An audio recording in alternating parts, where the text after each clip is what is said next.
Chapter 1. Introduction. A Day That Changed the World. September 11, 2001 is considered one of those rare moments in world history when the collective consciousness of humanity changes abruptly. Anyone who consciously experienced this day usually still knows exactly where they were when the news of the plane attacks in the USA went around the world. At a time when globalization had long since arrived in people's everyday lives, when international news was spread in real time, this day meant more than just a terrorist attack on a country. It became a worldwide trauma, a symbol of the vulnerability of even the most powerful nation on Earth, and a starting point for numerous developments that are still felt today. On the morning of September 11, everything seemed to be going as usual in the United States. It was a clear, sunny autumn day on the American East Coast, one of those days when the skyline of New York stood in the sky in sharply drawn outlines and the city woke up in its usual rhythm. People rushed to work, tourists gathered at the foot of the Statue of Liberty, businessmen crowded the streets of Manhattan, and no one suspected that the next few hours would be deeply engraved in history. When the first plane hit the North Tower of the World Trade Center at 8:46 a.m. local time, many observers still thought it was a tragic accident. Aircraft accidents had occurred again and again in aviation history, including in cities. But only 17 minutes later, when a second plane hit the South Tower, the illusion of an accident was shattered. It was the beginning of an unprecedented series of terror attacks, the planning of which had taken years, and whose effects were to reverberate for decades. The horror spread in waves, from New York to Washington, from there to Europe, and finally across the world. People watched stunned live on television as the symbols of economic power were on fire. Within a few minutes, normal office buildings became places of horror. Passenger planes became lethal weapons. Human lives became headlines that were followed by millions of eyes in a fraction of a second. Never before had the global public sphere concentrated on a single event at such speed and intensity. But September 11 was not only a series of spectacular attacks, it was a blow to the self-image of the United States. Until then, the country had lulled itself into a special security, protected by two oceans and with a military strength that surpassed everything. The threat of external enemies seemed almost unthinkable. From the American point of view, wars took place far away, on other continents, in regions that were abstract and distant for many U.S. citizens. Now, however, the war had been carried into the heart of the country, right into its metropolises and institutions. The number of victims was staggering. Nearly 3,000 people lost their lives, including not only Americans, but also many foreign citizens who worked in the Twin Towers or were on board the hijacked planes. The victims came from more than 90 nations, a sign that this day affected the whole world, not just the USA. Families were torn apart, children lost their parents, partners lost their partners, and a city that never sleeps found itself in a nightmare that couldn't have been more real. The symbolism of the attacks was just as important as their brutality. The Twin Towers stood not only for America's economic strength, but also for the self-confidence of a globalized financial world. The Pentagon, the target of another attack, was the heart of the military power of the United States. Even the fourth plane that crashed in Pennsylvania probably had a target of enormous political importance, either the White House or the Capitol. There was a message in all the attacks. No one, not even the strongest nation on Earth, is untouchable. The immediate reaction of the people on the streets of New York and Washington was marked by shock, panic, and, at the same time, by tremendous courage. Rescue workers stormed into the burning towers, knowing full well that they would risk their lives. Firefighters, police officers, and paramedics became everyday heroes whose willingness to sacrifice later became a symbol of humanity in the midst of the disaster. Many of them lost their lives when the towers collapsed, leaving behind not only a grieving city, but also an image of unwavering dedication to their duty. Internationally, September 11 triggered a wave of solidarity. Morning rallies took place in almost every major city in the world. Flags were lowered to half-mast, and countless people looked for ways to express their sympathy. But at the same time, a new era of fear began. Airports became high-security zones, everyday freedoms were restricted, and a global discourse on security, freedom, and the fight against terrorism began. The political consequences of this day were far-reaching. In the USA, the so-called War on Terror began under President George W. Bush, which first led to Afghanistan and later also plunged Iraq into war. New laws, such as the Patriot Act, significantly expanded the powers of security agencies, while civil rights organizations warned that they would restrict fundamental freedoms. Much has also changed at the international level. Alliances have been forged, intelligence services have been more closely networked, and the focus of global politics has noticeably shifted to the fight against terrorism. But September 11 had not only political and military consequences, but also cultural ones.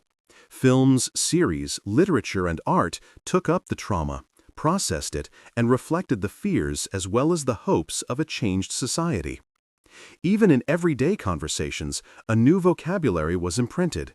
Terms such as Ground Zero, Homeland Security, or Al-Qaeda became an integral part of the collective use of language. For the relatives of the victims, however, the day remained above all a personal nightmare. Behind every number is a person with a story, with hopes, plans, and dreams. The awareness that so many lives were abruptly extinguished gives this day a tragic depth that goes far beyond geopolitical analysis. It is this human dimension that makes September 11 an event that must not only be understood, but felt.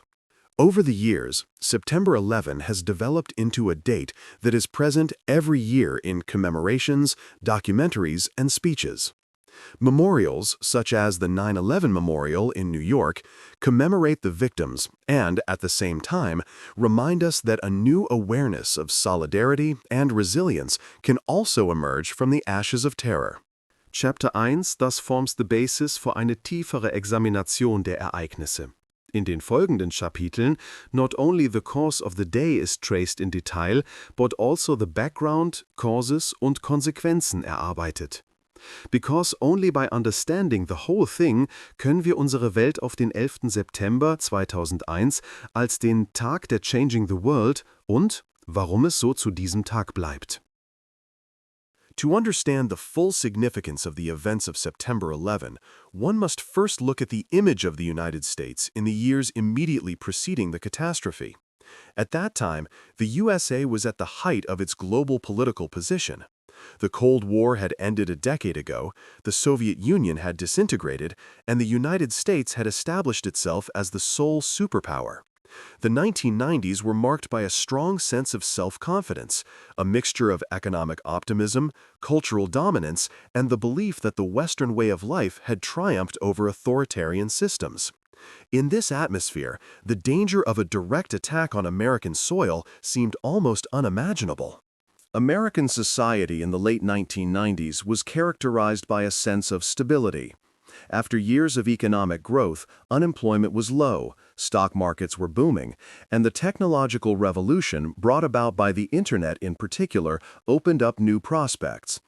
Companies such as Microsoft, Apple, and later also Google and Amazon were emblematic of the economic and cultural awakening.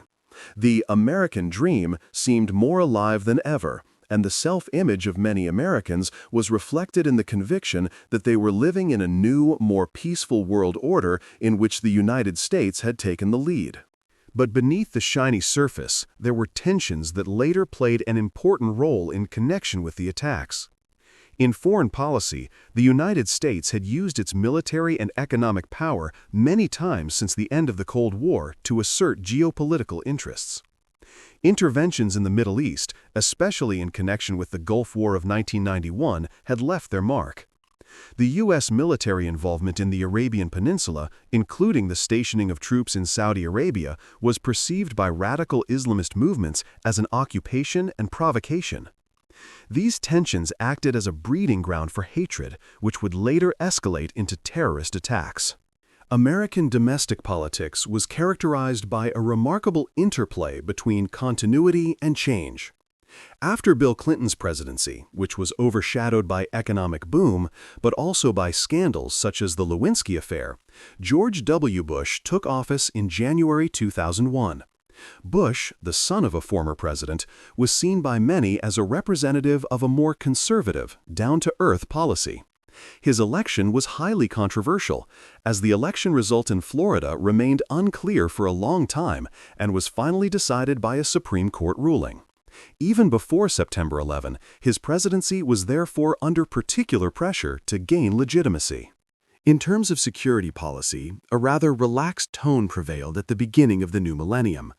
Although the United States had already had experience with terrorist attacks in the 1990s, such as the first attack on the World Trade Center in 1993 or the bombings of the U.S. embassies in Kenya and Tanzania in 1998, these events seemed to be rather marginal phenomena. They were taken seriously, but not understood as a fundamental threat to the country. The idea that terrorists might be able to carry out coordinated large-scale attacks in the middle of New York or Washington was considered far-fetched. American society itself was strongly influenced by a sense of cultural superiority during this period. Hollywood dominated the global film industry, American music dominated the charts, and sports such as basketball and American football radiated far beyond the country's borders. The USA saw itself as an exporter of culture, lifestyle, and technology, a country that led the world not only politically but also symbolically. In this atmosphere of self-assurance, internal security played only a subordinate role. Airports were protected, but nowhere near to the extent that it became standard after the attacks. Controls were comparatively relaxed, and many procedures that seem self-evident today were considered exaggerated at the time. An important aspect was also the role of religion and social values. The United States saw itself as a bastion of Western ideals: democracy, freedom, the rule of law. At the same time, the depth of society was marked by a strong religious consciousness, which stood in sharp contrast to the radicalized Islamist movements that were gaining popularity during this period. While church and religion were firmly anchored in the everyday lives of many citizens in the USA, a feeling developed in parts of the Islamic world that Western influences threatened traditional values. This tension, which at first glance seems abstract, was to come to the fore more and more in the coming years. The international relations of the USA also showed contradictions. On the one hand, the United States acted as a protecting power and helper, engaging in peace processes, providing humanitarian aid, and supporting democracies around the world. On the other hand, they were perceived by many people outside the West as arrogant and imperialist. Especially in the Middle East, mistrust was great. Israel's support in the Middle East conflict, the presence of U.S. troops in the Gulf region, and the harsh sanctions against Iraq after the Gulf War led to the U.S. being perceived as an aggressor in the region. This perception formed the basis for the hatred that groups like Al-Qaeda instrumentalized. Internally, the United States, despite its prosperity, was not free of problems. Social inequality, tensions between ethnic groups, and the gap between rich and poor were topics that regularly made headlines. But in the perception of many people, the feeling of living in a stable society prevailed. The threat of terrorism was a topic that appeared at best in international news, but not in the everyday life of the average American family. The year 2000 was also a year of technological awakening. The dot-com bubble had just begun to burst, but the Internet had long been in the process of fundamentally changing people's lives. Email, mobile phones, and the first approaches to online trading are increasingly part of everyday life. The media landscape also changed. News channels such as CNN had become global platforms that brought events into living rooms in real time. As a result, the world was more connected than ever before, and it was precisely this web of communication that would play a crucial role on September 11 when the attacks were broadcast live. In summary, the United States lived in a kind of bubble of security before September 11, 2001. Foreign policy tensions existed, but were hardly noticed by the general population. Terrorism was seen as a problem for other regions, not an immediate threat to New York, Washington, or Los Angeles. Politics was characterized by a focus on economic issues, education, and social policy, while security policy issues were discussed rather marginally. It was precisely this feeling of inviolability that made the attacks so shocking. They hit a country that was aware of its power, but it did not occur to it that this power could be challenged in such a brutal form. The image of America as a safe haven, as a fortress of democracy, suffered a deep crack that day. September 11 not only destroyed buildings and lives, it also destroyed the self-image of a nation that believed it was unassailable. This tension between external triumph and inner self-assurance, coupled with subliminal international tensions, forms the background for the events that will be examined in more detail in the next chapter, the rise and development of Al-Qaeda, the organization that grew in the shadow of this world order and was finally able to carry out the most serious terrorist attack in history. Chapter 3: Al-Qaeda and the Roots of Terrorism. The story of September 11, 2001 cannot be told without a precise understanding of the organization behind the attacks, Al-Qaeda. This terrorist organization was not a sudden phenomenon that appeared out of nowhere, but the result of decades of developments in the Islamic world, in geopolitical conflicts, and in the radicalization of individual personalities. To understand the causes, one has to go far back, to the 1980s, when the political landscapes of the Middle East and Central Asia were mired in a maelstrom of wars, ideologies, and power struggles. At the center of this development was Osama bin Laden, son of a wealthy Saudi business family. Bin Laden grew up in an environment that was characterized by conservative Islam and at the same time by enormous wealth. Early on, he developed a deep interest in religious questions and fell under the spell of political Islam, which was gaining more and more followers at that time. However, the decisive turning point came with the Soviet invasion of Afghanistan in 1979. For many Muslims worldwide, the war in Afghanistan became a symbol of resistance against a foreign, atheist aggressor. Volunteers from all over the Islamic world flocked to Afghanistan to support the Mujahideen in their fight against Soviet troops. Osama bin Laden was one of them. But unlike many others, he brought not only personal commitment, but also considerable financial resources and organizational skills. He helped build a network of fighters and supporters that was initially loosely organized, but later became more and more professional. During these years, the basis for what would later become Al-Qaeda was created. The name itself, which means the base in Arabic, refers to the idea of creating a foundation for a global struggle of Islam against its enemies. After the withdrawal of Soviet troops from Afghanistan in 1989, many of the so-called Afghan Arabs felt empowered. They believed that their efforts had accelerated the collapse of a superpower. For Osama bin Laden, this was proof that other powers, even the United States, could also be vulnerable. But while most of the fighters returned home, bin Laden thought bigger. He did not want to dissolve the network that had been created in Afghanistan, but to shape it into a permanent organization that could operate worldwide. The United States was a central target for bin Laden, but not from the beginning. In the early 1990s, he initially directed his hostility against governments in the Islamic world which he considered corrupt and too closely linked to the West. The Saudi leadership, in particular, was a thorn in his side. The decisive break occurred during the Gulf War of 1991.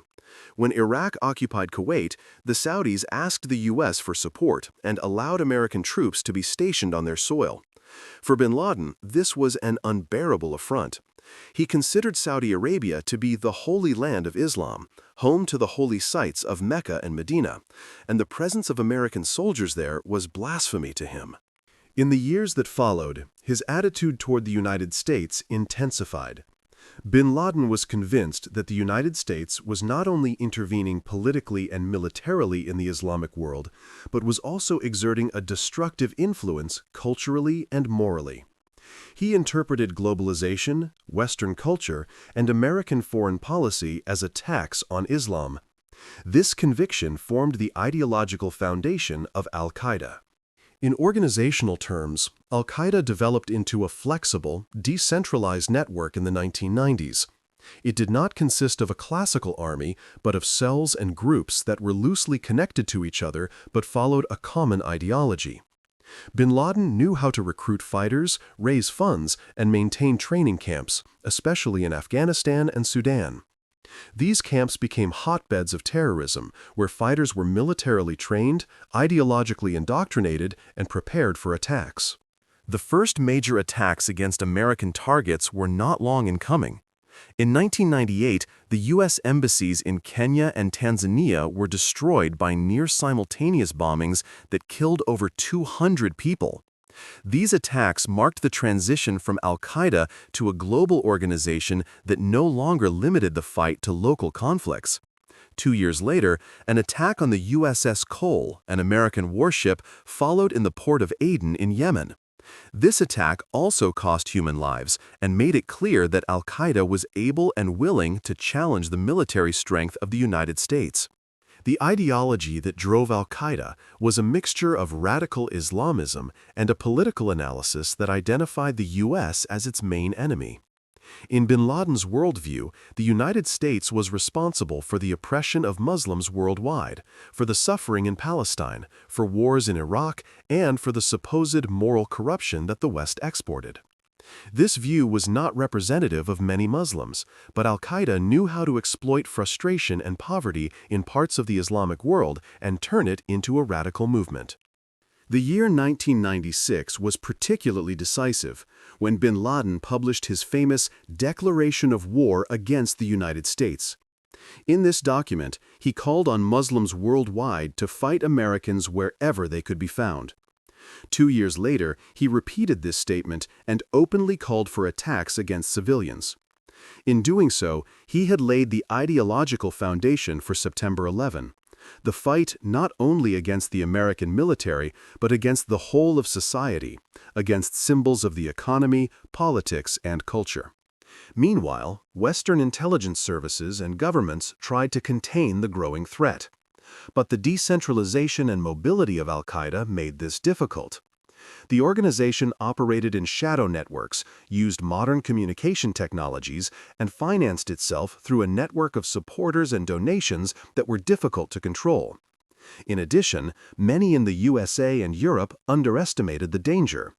Despite warning voices within intelligence agencies, the possibility of a large-scale attack on American soil was not seriously considered. In Afghanistan, Al-Qaeda finally found the ideal retreat. After the withdrawal of Soviet troops and the ensuing civil war, the radical Islamic Taliban had taken power. They gave bin Laden and his organization protection and provided them with space for training camps. This alliance made it possible to make plans of global reach and train fighters in large numbers. Afghanistan became the epicenter of terrorism and the starting point for operations that reached all over the world. The roots of the terrorism that erupted so dramatically on September 11 thus lie in a combination of ideological blindness, geopolitical conflicts, and organizational sophistication. Al-Qaeda was not just a group of fanatical fighters, but a network that had been strategically built up over years. Their leaders were convinced that they were in a holy war against an all-powerful but morally depraved world power. It was difficult for the United States and its allies to grasp the threat clearly. Al-Qaeda was not a state, not an army in the classical sense, but a phantom that acted in secret and yet was able to have a global impact. The attacks of 1998 and 2000 could have been understood as warning signs, but the decisive step, the preparation of an attack that would shake the world, went unnoticed for a long time. In doing so, Al-Qaeda laid the foundation for 9/11, a network that had grown in the mountains of Afghanistan, a leader who combined his personal mission with a global ideology, and a world that did not take the danger seriously enough.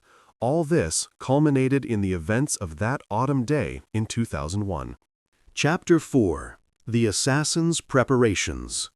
The attacks of September 11, 2001 were not the result of spontaneous violence or improvised plans, but the end product of years of preparations, meticulous planning, and perfidious logistics that Al-Qaeda spanned across different continents. It was precisely this long, invisible preparation that made the scope of the attacks possible and at the same time so difficult to uncover. Anyone who wants to understand how 4 planes ultimately managed to become lethal weapons in the middle of the United States must understand the complex steps the terrorists took to achieve their goal. The focus was on Osama bin Laden, but the concrete planning was largely designed by Khalid Sheikh Mohammed, an Islamist from Kuwait who had already proposed attacks against the United States in the 1990s. He came up with the idea of hijacking civilian aircraft and using them as missiles against symbolic targets. Bin Laden took up this plan, saw in it the possibility of achieving a maximum shock effect, and gave the green light. This was the beginning of one of the most elaborate terrorist operations in history. The first phase was to find suitable men for the mission. They had to be people who were not only ideologically determined, but also able to live and act inconspicuously in the USA for a long time. Many of the later attackers came from Saudi Arabia, a country that, despite its close ties to the United States, had also created an environment in which Islamist currents could become radicalized. Young men, often without a clear perspective and strengthened in their piety, allowed themselves to be won over to the Holy War. Mohammed Atta, an Egyptian student who lived in Hamburg and had become radicalized in an Islamist environment, played a key role. Together with other members of the so-called Hamburg Cell, he formed the organizational heart of the operation. The men in Hamburg planned, discussed, and traveled while at the same time leading a relatively inconspicuous life on the outside. Atta studied architecture, others occupied themselves with technology or languages, all activities that made them seem harmless in the eyes of Western authorities. At the same time, Al-Qaeda organized training camps in Afghanistan, in which the future attackers were prepared both militarily and psychologically. There they learned how to handle weapons, but also how to behave in order to avoid suspicion. They were trained in ideology, convinced that their act was not murder but martyrdom. This ideological indoctrination was crucial in getting them to sacrifice their own lives for the mission. The next step was to bring the men to the United States. They obtained visas through various routes, entered the country, and settled in different states. It is particularly striking that many of them lived in Florida, where they enrolled in civilian flight schools. There, they learned to control passenger aircraft. It is noteworthy that some instructors later reported that their students had shown conspicuously little interest in takeoff and landing techniques, but almost exclusively in air control. In retrospect, this observation acted as an alarm signal, but remained without consequences at the time. The operation was financed through a complex network of remittances, cash transports, and supporters abroad. According to estimates, the entire preparation of the attacks cost only a few $100,000, a comparatively small amount when you consider the global impact. Money was provided by supporters in the Gulf region, partly through front organizations, partly directly. In the USA itself, the attackers opened bank accounts into which they deposited smaller sums to avoid suspicion. Another important part of the preparation was logistical coordination. Several groups of attackers had to act in different places at the same time. This included booking the plane tickets, checking in on the morning of September 11, and coordinating who should take on which role. The groups were organized in such a way that an experienced leader, such as Mohammed Atta, was at the helm, while others supported the kidnapping. The attackers traveled several times within the USA to perfect their plans and possibly also to test the security gaps at airports. The weaknesses in the American security system made it easier for them to proceed. Before 2001, controls at airports were much less strict than they are today. Pocket knives or small blades were allowed on board. The cockpits were not protected by armored doors, and the idea that terrorists could use an aeroplane as a weapon was outside the security thinking of the time. There had been kidnappings before, but they usually ended with negotiations and ransom demands, not suicide missions. In the months before the attacks, there were certainly indications that, in retrospect, seem like warnings. Individual intelligence agencies reported that Al-Qaeda was planning attacks in the United States, and some information even pointed to aeroplanes as possible weapons. But the large number of warnings, the different form, and the vagueness of the information meant that no one saw a clear picture. In addition, cooperation between the various agencies, CIA, FBI, and local police services, suffered from rivalry and lack of coordination. Important information was not shared, so that a complete picture of the situation did not emerge. In the summer of 2001, the attackers intensified their preparations. They traveled across the country several times, rehearsed procedures, and stayed in hotels and apartments which they paid for with cash. Many behaved inconspicuously, but there were also minor abnormalities. Some flight instructors were irritated by the limited interests of their students, and a tip later revealed by an FBI agent in Minnesota who observed a suspect at a flight school was not sufficiently pursued. All these details show that the operation was based not only on determination, but also on the ability to exploit existing gaps in the system. The attackers acted disciplined, patient, and with a clear goal in mind. They lived in the midst of society, visited restaurants, shopped, flew domestic flights, all while inwardly preparing for the day when they would die and at the same time drag thousands of people with them to their deaths. The psychological dimension of these preparations should not be underestimated. The men not only had to learn to remain inconspicuous, but also to maintain the inner conviction that their actions were justified. Diaries and farewell letters that were later found show how much they moved in a religiously charged logic. They did not see themselves as murderers, but as fighters who fulfilled a higher mission. This thinking was the result of years of indoctrination and made them tools of an ideology that they had internalized until the last moment. In the end, they were ready, spread across different cities, equipped with plane tickets, knives, and the certainty that their death was part of a global plan. Everything was designed in such a way that the attack could be carried out simultaneously in order to achieve maximum confusion and shock effect. The fact that they were able to push these plans forward unnoticed for years is a testament both to their determination and to the blind spots in the security structures of the United States. When the attackers entered the airports on the morning of September 11, 2001, their path was already mapped out. Behind them lay years of radicalization, months of planning, and weeks of meticulous preparations. Ahead of them lay a day that would not only end the lives of thousands, but also lead the world into a new state, a state of fear, mistrust, and a permanent struggle against an invisible threat. Chapter 5. The Morning of September 11. Everyday Life Before the Disaster. The morning of September 11, 2001 began like any other day for many people in the United States. Alarm clocks rang, coffee was made, children were getting ready for school, commuters flocked to train stations and airports, office buildings opened their doors. In New York, Washington, and numerous locations across the country, there was a usual bustle, despite the underlying international tensions that had grown in the years before.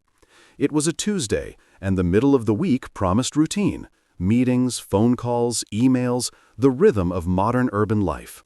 No one had any idea that this morning would go down in history in a few hours. In the suburbs and neighborhoods, the familiar mixture of haste and habituation prevailed. Professionals on their way to their workplaces, street vendors setting up their stalls, school buses gathering children. In the airports of the East Coast, a chain of travelers lined up at the security checkpoints. Newspapers were sold at kiosks whose headlines dealt with completely different topics. The weather was clean and clear, the visibility good, conditions that would have been pleasant on another day, and that this morning drew the silhouettes of the city skyline particularly clearly. This clear view, the undisturbed normality, later contrasted dramatically with the images of smoke, fire, and collapsing buildings. In the offices of the World Trade Center, the working day in the towers began with the usual babble of voices. Telephone lines buzzed, lift doors opened, people sought their seats. The World Trade Center was a bustling heart of global finance. Lawyers, bankers, IT specialists, and numerous service providers worked closely together there on a daily basis. For many of the employees, the building was not just a workplace, but a kind of second home, with canteen-like meeting places, coffee bars, and routines that structured the day. In Washington, officials and military personnel drove to the Pentagon. There, too, a normal working day full of meetings, documents, and routine tasks began for countless employees. On board the planes that took off that morning, there was also the usual mix of business travelers, vacationers, and flight crew. At the same time, the minutes and hours before the attack passed completely inconspicuously for the general public. Travelers checked in, dropped off luggage, drank coffee in airport cafes. Some of the later attackers moved between terminals and flight counters, booked flights, and traveled to their departure points without their behavior attracting much attention. Flight crew prepared the cabins, captains and co-pilots carried out routine checks, and boarding proceeded as usual. It was this combination of mundane, everyday life and technical precision that gave the terrorists the opportunity to carry out their plan in perfect camouflage. In the early hours of the morning, the usual reports on politics, economics, and regional events ran in the news centers. News presenters talked about stock market news, about local police reports, maybe about a scandal or a sports report. No one could have guessed at that moment that the greatest media story of the century was already waiting in the wings, a story that would be broadcast live and watched by millions of people. The media themselves were part of the normal day, invisible in their role change between reporting and entertainment, until the events built up their own dramaturgy. The people who were walking in Manhattan that morning experienced the city in its typical diversity: business people and tourists, street artists, employees of the city administration, students. The Twin Towers were a magnet for tourists. Streams of visitors often gathered nearby, waiting for guided tours and enjoying the viewpoints. Many used the morning for appointments, meetings, or simple errands. In offices, plans were made, coffee breaks were taken, appointments were coordinated, all the rituals that hold work and society together. At airports such as Logan, Dulles, Newark, or LaGuardia, there was a lot of hustle and bustle. The security checks, as they were organized at the time, seemed omnipresent, but not restrictive to the extent that they have been the case since then. Passengers moved through locks, went to their gates, families said goodbye. Children played in waiting areas, businessmen typed on laptops and read newspapers. This apparent routine concealed human stories, small dramas of everyday life, farewells, reunions, excitement before a trip, economic worries, or simply anticipation. On the way to the Pentagon, the atmosphere was similarly routine. Military personnel and civilian employees went to their workplaces. In the corridors of the Ministry of Defense, everyday life continued its duties. The Pentagon, as a symbol of military organization, pulsated in that morning hour with the recurring processes of an institution that often stands for stability and order. Most of those who were there did not think that they could soon be involved in a situation of extreme danger. At around 8 a.m. local time, the first signals began to come together, not for the general public, but for individual actors involved. The first reports of unusual behavior on board certain flights were in some cases registered internally.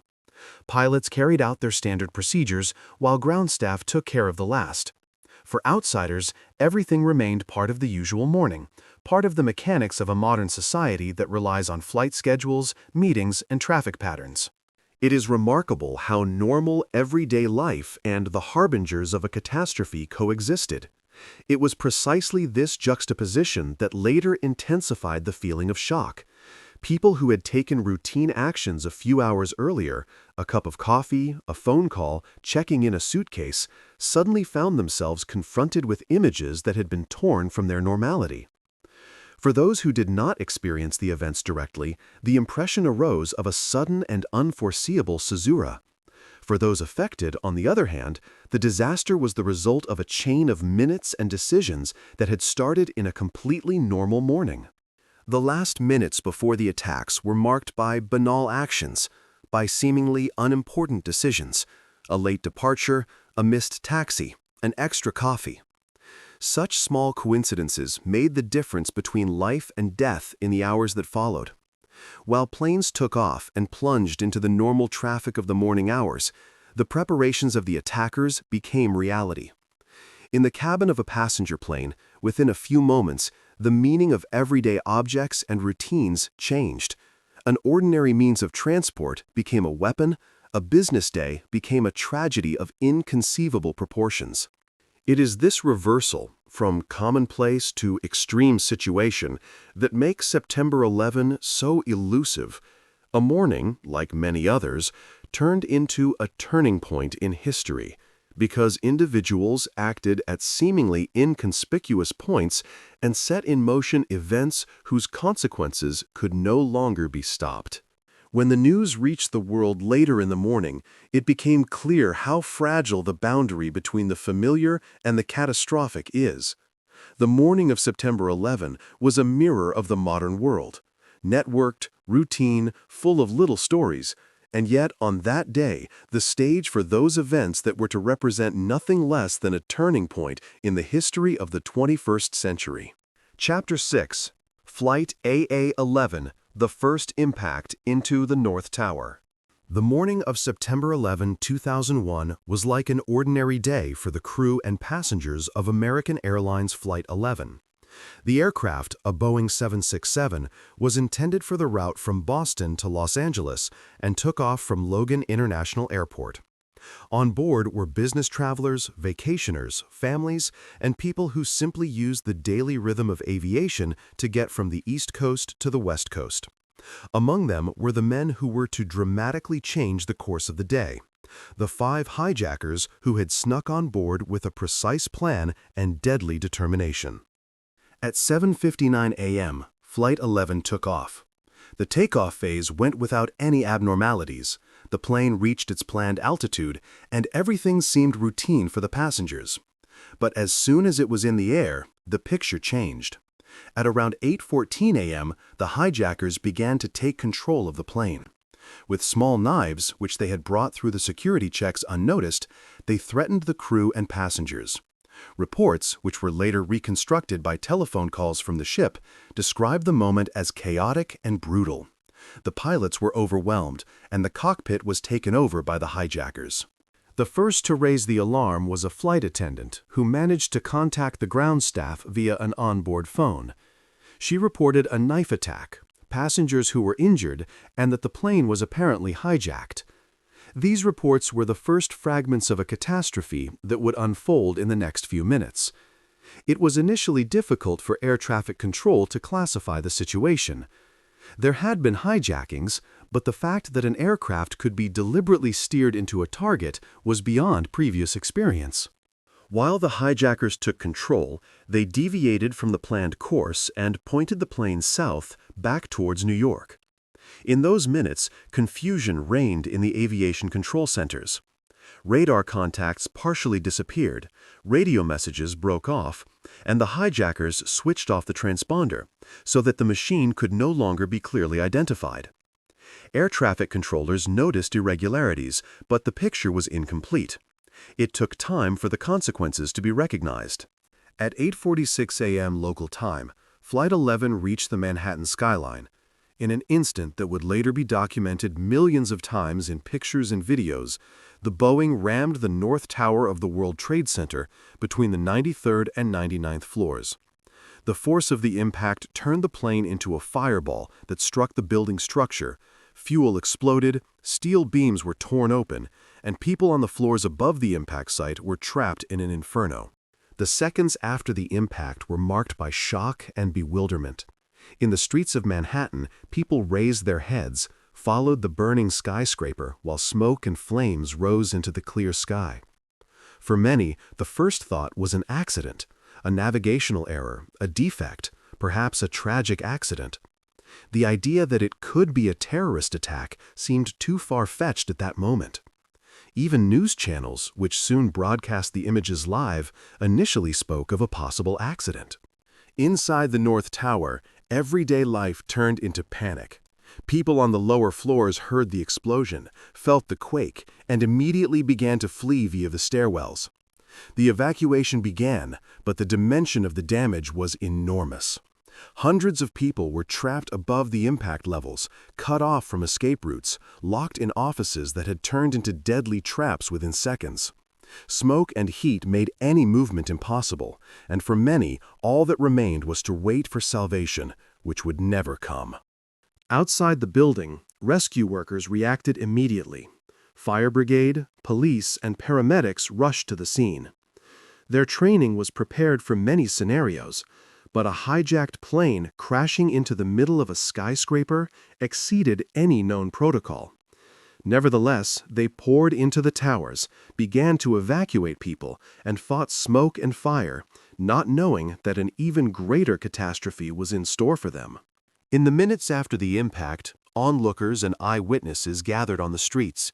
Many stood petrified, others filmed or photographed, others ran away in panic. The image of the smoking North Tower spread through the media.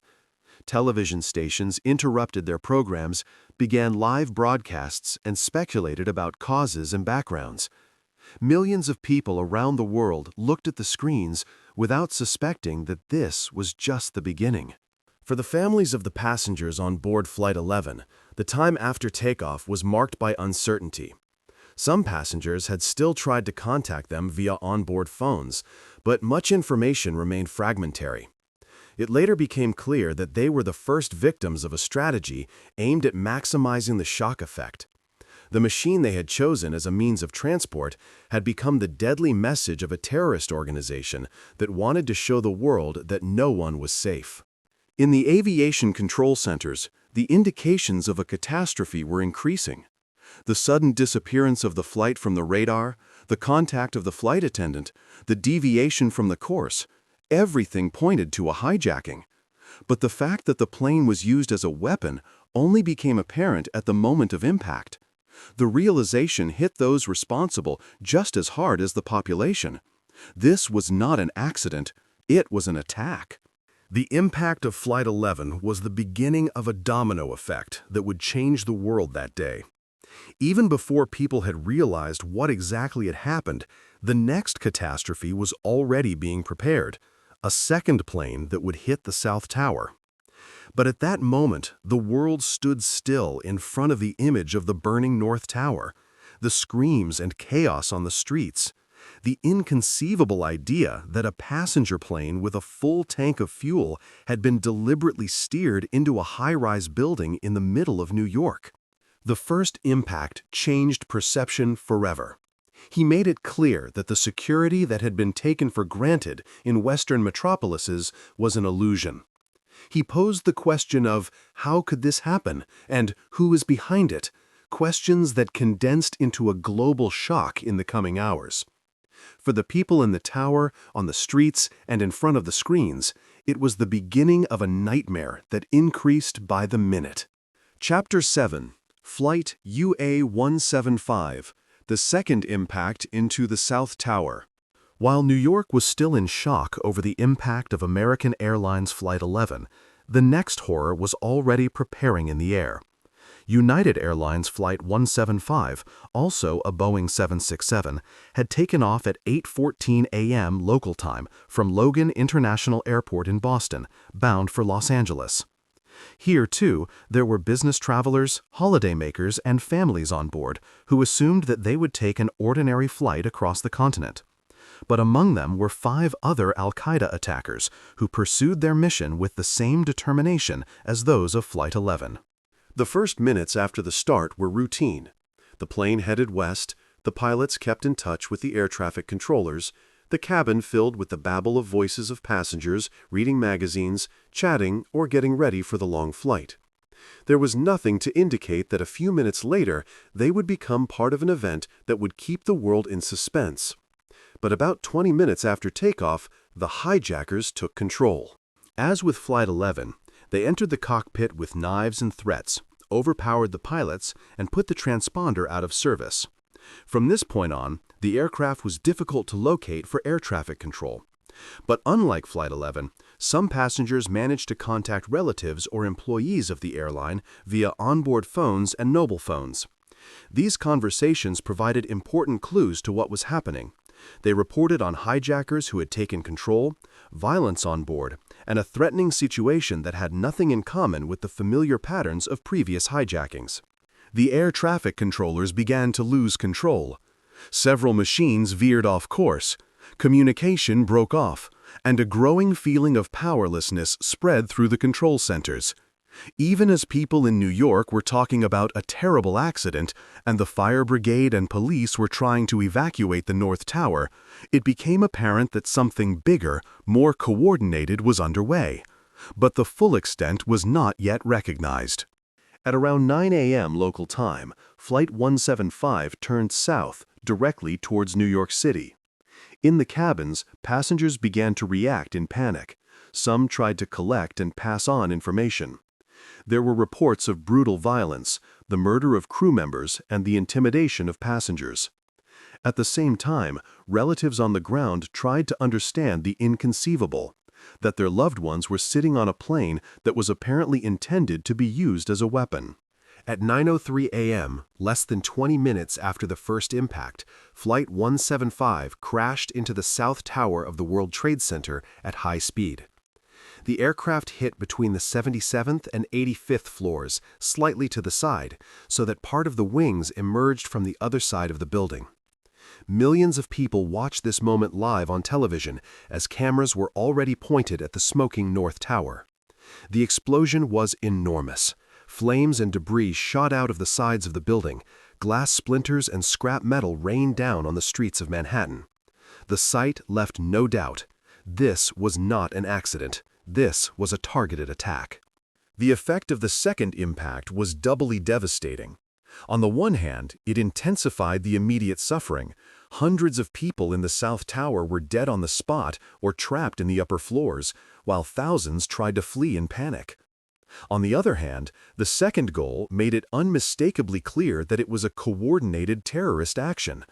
The shock of the first plane could still be explained by incredulity, but the second impact finally destroyed any illusion. Panic broke out in the streets of New York. People ran, stumbled, screamed, while ash and debris rains down. Others stood frozen, staring at the burning towers, unable to comprehend what they were seeing. Many telephone networks collapsed under the weight of the calls, while relatives tried to make contact. All over the United States, indeed worldwide, people turned on televisions and radios to follow the images that were indelibly etched into the collective memory. In the South Tower itself, the minutes after the impact were a race against time. People ran down the stairs, rescue workers tried to get upstairs, but the damage was devastating. The impact site blocked escape routes, stairwells were destroyed, fire spread rapidly, and thick clouds of smoke made breathing almost impossible. Many people trapped above the impact soon realized that they had no chance of getting out of the building alive. Later, pictures of people standing desperately at windows or jumping into the depths out of desperation became known. To this day, these scenes are symbols of the horror and hopelessness of that day. For the rescue workers, the second impact was a shock, but also a signal that they were facing an unprecedented situation. Hundreds of firefighters, police officers, and paramedics nevertheless stormed into the towers, carried by a sense of duty to save as many lives as possible. Little did they know that many of them would pay for this decision with their own lives. The political leadership of the USA was alerted in these minutes. President George W. Bush was in a primary school in Florida when he received the news. While he was still greeting the children, an employee whispered in his ear that a second plane had hit the South Tower.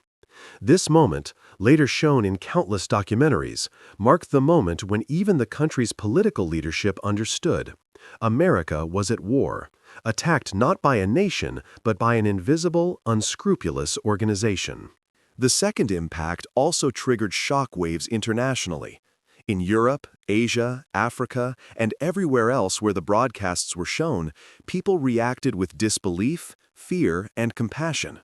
The sight of two burning towers in the metropolis of New York was an attack on the entire Western world order, a symbol of vulnerability that no one could ignore.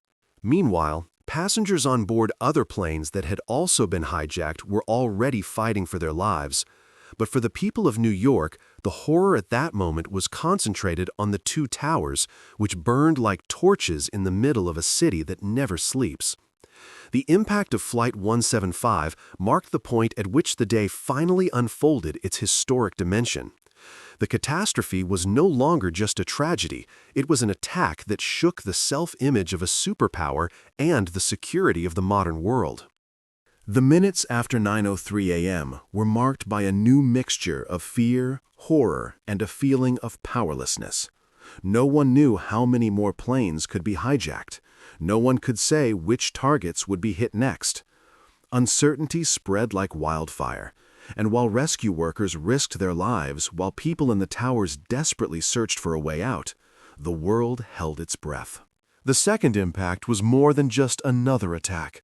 It was the ultimate signal that the world order had come apart at the seams that day. The images that were transmitted into the living rooms made it impossible to close one's eyes. They showed not only burning towers, but also the end of an era of supposed security. September 11 was no longer an American event. It had become a global trauma. Chapter 8: The Attack on the Pentagon. While two towers of the World Trade Center were already burning in New York, and the world was holding its breath, another catastrophe was looming in Washington, D.C. American Airlines Flight 77, a Boeing 757, had taken off from Washington Dulles International Airport at 8:20 a.m. local time. This plane was also on its way to Los Angeles and carried businessmen, tourists, families, and children on board. Among them were the 5 hijackers who, as part of Osama bin Laden's coordinated plan, were to carry out the attack on the heart of the American defenses. The first minutes after the start were inconspicuous. The plane took off as planned, the crew made the usual announcements, and the passengers prepared for a flight lasting several hours. But at around 8:51 a.m., the kidnappers took control. As with the other flights, they overwhelmed the pilots with knives and violence, brought the passengers under their control, and switched off the transponder. From this point on, the aircraft could no longer be clearly identified on the radar screens of air traffic control. The hijacking of Flight 77 fit into the pattern that was already emerging that morning, but chaos still reigned in the control centers at that time. Several aircraft had veered off course, radar contacts disappeared, and communication broke down. Air traffic controllers were overwhelmed. News poured in from various sources, and while in New York it was still assumed that the damage of the impacts would have to be managed, another hijacked plane was already heading for the capital. Dramatic scenes took place on board, some of which were later reconstructed by telephone calls. Passengers reported that the plane had been taken over by men, that people were injured, and that they did not know where the plane was headed. These calls, often last words to relatives, were marked by desperation, but also by a faint awareness that they were part of a larger catastrophe. At around 9:37 a.m., Flight 77 sped into the west side of the Pentagon at high speed. The impact was enormous. With a tank full of kerosene, the plane turned into a fireball that tore open the outer facade, causing massive destruction and killing hundreds of people. The Pentagon, symbol and command center of the military power of the United States, was suddenly a battlefield itself. The immediate consequences were devastating. In the affected section of the building, which had just been renovated, numerous employees worked, including military personnel, civilians, and intelligence officers. Many died immediately from the force of the impact. Others were buried under rubble, and the resulting fire spread rapidly. Black smoke rose into the sky over Washington, and it became immediately clear to the people around it that the war that had just shown on the television screens in New York had now arrived on their doorstep. Panic broke out in the Capitol. Government buildings were evacuated, people ran into the streets, and there was a feeling that no one knew how many more attacks would follow. The White House and the Capitol were put on high alert. Security forces stormed corridors while high-ranking politicians were brought to safety. The feeling that even the centers of power were not protected struck at Washington's heart. For the rescue forces, the impact was a huge challenge. Firefighters, police, and medical personnel stormed to the Pentagon, fighting flames, smoke, and the collapse of parts of the building. Many of them risked their lives to pull survivors out of the rubble. Scenes of injured people being carried out of the destroyed corridors burned themselves into the collective memory. Men and women, covered in soot and in shock, staggered out of the building while the west facade burned behind them. The images of the burning Pentagon, which went around the world a short time later, reinforced the impression of a full-scale attack. It was no longer just New York that suffered, it was now also Washington, the center of American power. The symbolism was unmistakable. With the attack on the Pentagon, Al-Qaeda wanted to show that not even the military superpower USA could protect its own capital. President Bush, who had just learned of the second strike in New York, received the news of the attack on the Pentagon in his mobile command center. For him and his cabinet, it was clear. This was war, even if the opponent did not appear in the form of a state, but an invisible organization. In the hours that followed, planning began on how to respond to this attack, while at the same time, the country was in shock. In the media, the images of the Pentagon spread at the same speed as the scenes from New York. Smoke, flames, destroyed facade. It was an attack on the perception of security itself. Reporters reported live on chaos and uncertainty, while commentators tried to put the inconceivable into words. All over the United States, people looked spellbound at the screens and felt that they were witnessing a historic attack, the consequences of which were not yet foreseeable. For the people in the Pentagon, the impact was an inferno. Many who survived later told of a deafening bang, followed by fire, smoke, and the collapse of blankets. The disorientation, the darkness, and the heat made rescue almost impossible. Nevertheless, some managed to fight their way outside through destroyed corridors, while others were pulled out by colleagues. Heroism and despair went hand in hand. The evacuation of the huge building complex was chaotic but necessary. Thousands poured outside, seeking shelter in the surrounding meadows and streets, while security forces tried to restore order. The capital was in turmoil. Sirens wailed, helicopters circled, and reports of further possible attacks made the rounds. The Pentagon stood as a symbol of strength and control. On this day, it showed itself to be more vulnerable than ever before. For the world public, the attack was further proof that Al-Qaeda not only chose spectacular targets, but also proceeded strategically. The economy, civil society, and the military, the three pillars of American power, had been attacked in less than 2 hours this morning. The reactions of the population were diverse: fear, anger, grief.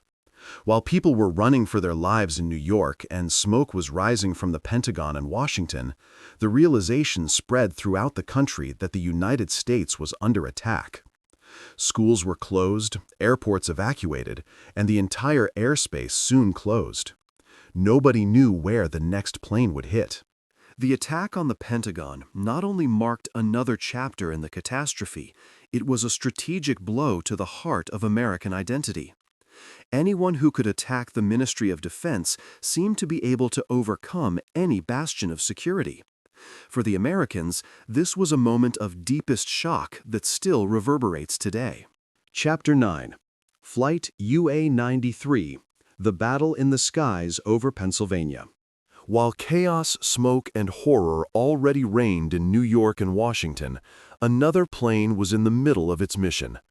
United Airlines Flight 93, a Boeing 757, took off this morning with a slight delay at 8:42 a.m. from Newark International Airport in New Jersey, bound for San Francisco.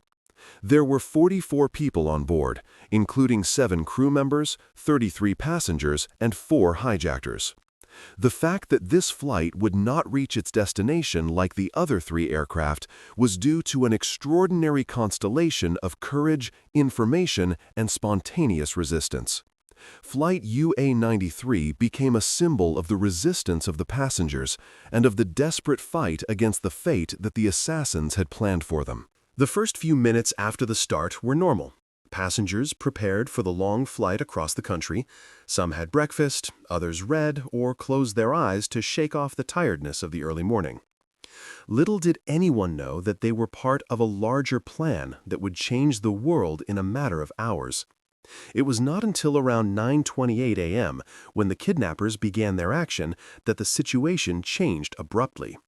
With force and threats, they entered the cockpit, overpowered the pilots, and took control of the machine. In contrast to the other flights, the delay in takeoff played a decisive role.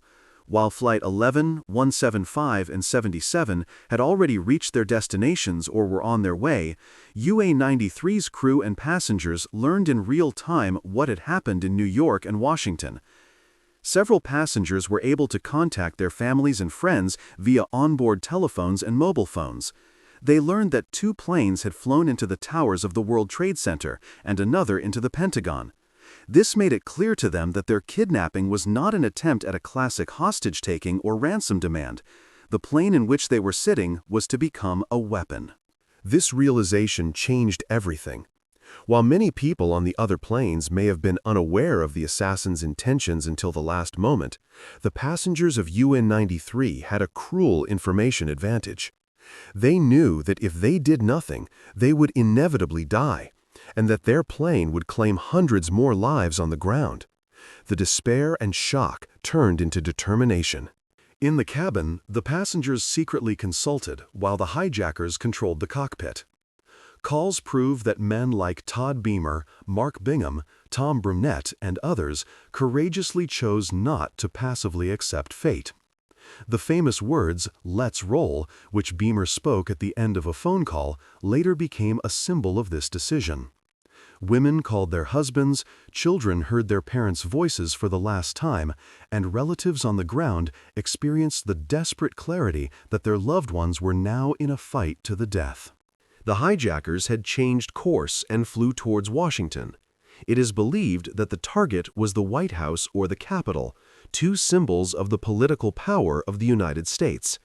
If the plane had hit one of these buildings, not only would hundreds more people have died, but the symbolic message of the attacks would have been even more powerful. But the passengers decided to thwart this plan. With makeshift weapons, with bare hands, with courage and desperation, they stormed against the kidnappers. Calls made during those minutes paint a picture of chaos, screaming, sounds of fighting, and a struggle for control. The assassins in the cockpit reacted in panic, tried to keep the plane under control through abrupt maneuvers, pushed it up and down to bring down the attackers in the aisle. But the determination of the passengers was greater. At 10:03 a.m., the fight ended abruptly when the plane crashed into a field at full speed near Shanksville in Pennsylvania. All 44 people on board died, but the goal of the attackers was not achieved. Instead of racing into the heart of American democracy, Flight UA-93 met its end in a remote meadow, far from symbolic buildings and densely populated areas. The victims became heroes, whose courage probably saved thousands of lives. News of the crash spread quickly, but the full extent of the events on board only became clear in the hours and days that followed. Telephone recordings, conversations with relatives, and the evaluation of the cockpit voice recorder proved what had happened. Unlike the other flights, the people on board UA-93 had managed to break through the narrative of the hijackers. They had decided to act actively, even if it meant consciously accepting their own death. For the United States, this flight became a central symbol of resistance. While the images of the collapsing towers represented vulnerability and terror, the story of UA-93 embodied the courage of ordinary people who acted to protect others in the face of death. President Bush and other politicians later repeatedly paid tribute to the passengers, and a national monument was erected at the crash site, which still commemorates their courage to sacrifice today. But beyond the heroic narrative, the human aspect remains. Relatives lost their loved ones. Many heard the last words they would ever exchange with each other in phone calls. Wives who admired the courage of their husbands. Children who missed their parents. Parents who would never see their children again. The tragedy remained personal, even if it was turned into a national symbol. The crash site in Shanksville was initially little more than a field of rubble. The machine had disintegrated into thousands of small pieces on impact, and the investigators found little that could be used. But what remained was the story of courage and resistance, which contrasted with the other flights where the hijackers were able to fully implement their mission. In retrospect, Flight UA-93 is considered a turning point within the horror of that day. He showed that the terrorists were not invincible, that their plans could be broken if people were determined enough. At the same time, he made clear the brutality of the attacks. The passengers were faced with an inevitable decision between certain death and a desperate fight. The fact that they chose the latter made them heroes whose story is still told today. The battle in the skies over Pennsylvania lasted only a few minutes, but it is one of the moments of September 11 that left the deepest emotional impact. At a time when the world saw only powerlessness and destruction, he offered an example of human strength and self-sacrifice. The crash of Flight UA-93 marked the last chapter of the immediate attacks that morning, but at the same time the beginning of a culture of remembrance that put the courage of the victims in the foreground and thus created a counterforce to the horror. Chapter 10. The Minutes of the Collapse. The Collapse of the Twin Towers. After two hijacked planes crashed into the Twin Towers of the World Trade Center, the buildings burned like giant torches over the Manhattan skyline. The images of the smoking towers went around the world, while thousands of people fought for their lives in and around the buildings. But what was to happen in the next few minutes exceeded even the worst fears. The collapse of the two towers, symbols of economic power and human ingenuity, marked the climax of the catastrophe. It was the moment when the tragedy revealed its full horror, and the day finally became a historic turning point. The South Tower, which had been hit by United Airlines Flight 175 at 9:03 a.m., was the focus of countless cameras. People in the streets, journalists, and television crews pointed their lenses at the burning building. Panic was felt everywhere. People ran through the streets, emergency vehicles blocked intersections, sirens shrilled incessantly. Inside, firefighters tried to reach the upper floors, knowing that the heat and fire made their job almost impossible. People above the impact sites were trapped. The smoke took their breath away, and many desperately searched for escape routes that no longer existed. At 9:59 a.m., just 56 minutes after the impact, the South Tower began to collapse. At first, it seemed that the tower would only give way slightly, but then the upper floors collapsed, taking the rest of the building with them. In an avalanche of dust and debris, the 415-meter-high tower fell to the ground. It was a picture of biblical proportions. The New York skyline disappeared behind a gray cloud. The streets were shrouded in darkness, and people who were still trying to flee were enveloped in dust, debris, and smoke. The collapse of the South Tower was watched live on television by millions of people. Reporters, who had tried to report objectively on the events a few minutes earlier, burst into horrified screams. Viewers around the world stared at the screens, unable to comprehend that a skyscraper of this size could collapse. For the people in the streets of Manhattan, it was like the end of the world. They ran, stumbled, clung to strangers while a wall of dust and debris swallowed them up. The rescue workers who were inside the South Tower had no chance. Hundreds of firefighters, police officers, and paramedics who had stormed into the tower to save lives died in those minutes. Many of them had been in contact with their colleagues by radio, still reporting on their positions when the building collapsed on top of them. Her willingness to sacrifice later became a symbol of 9/11, but at that moment, it meant death. The streets of Lower Manhattan were a chaos of dust, rubble, panic, and screams. People wandered around disoriented, many covered by a thick layer of gray powder that made them look like ghosts. The injured were carried away on improvised stretchers, while ambulances and fire engines could hardly get through the blocked streets. The feeling that the city itself was on fire was in the air. While people were still recovering from the shock of the first collapse, the North Tower continued to burn. He was the first to be hit, but he stood longer than his twin. Firefighters and survivors fought their way through the floors, trying to bring people to safety. But the heat, smoke, and destroyed infrastructure made the rescue an almost hopeless undertaking. From the outside, thousands of people watched the burning building, in which hundreds were still trapped. At 10:28 a.m., 102 minutes after the impact of American Airlines Flight 11, the North Tower also began to collapse. The sequence of events was similar to that of the South Tower.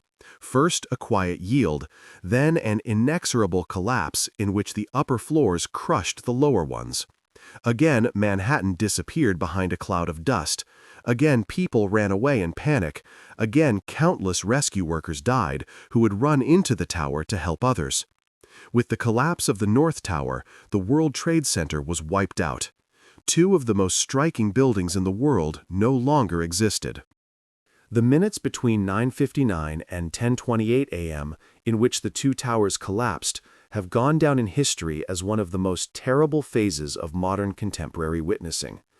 It was not only the destruction of buildings, but the loss of thousands of lives that took place before the eyes of the world. People who had been on the phone, working, laughing just a short time before had suddenly disappeared. Families lost their loved ones, colleagues lost their friends, and an entire city witnessed the largest mass death on American soil since Pearl Harbor. The collapses also triggered a feeling of absolute uncertainty. Nobody knew whether there were other planes on the way, whether other buildings were threatened. Rumors circulated that the Empire State Building could be a target, or the White House, or other skyscrapers. There was an atmosphere of apocalypse in the streets where no one knew what would happen next. The psychological impact was also enormous. For many people around the world, the collapse of the towers meant the end of an era of security. Skyscrapers were considered symbols of human strength, engineering, and modernity. The fact that they could be destroyed so quickly and completely shook this self-image. The clouds of dust that drifted through Manhattan became images that ushered in a new era, a time when vulnerability and terror were part of everyday life. The days and weeks after the collapses were marked by the search for survivors in the rubble.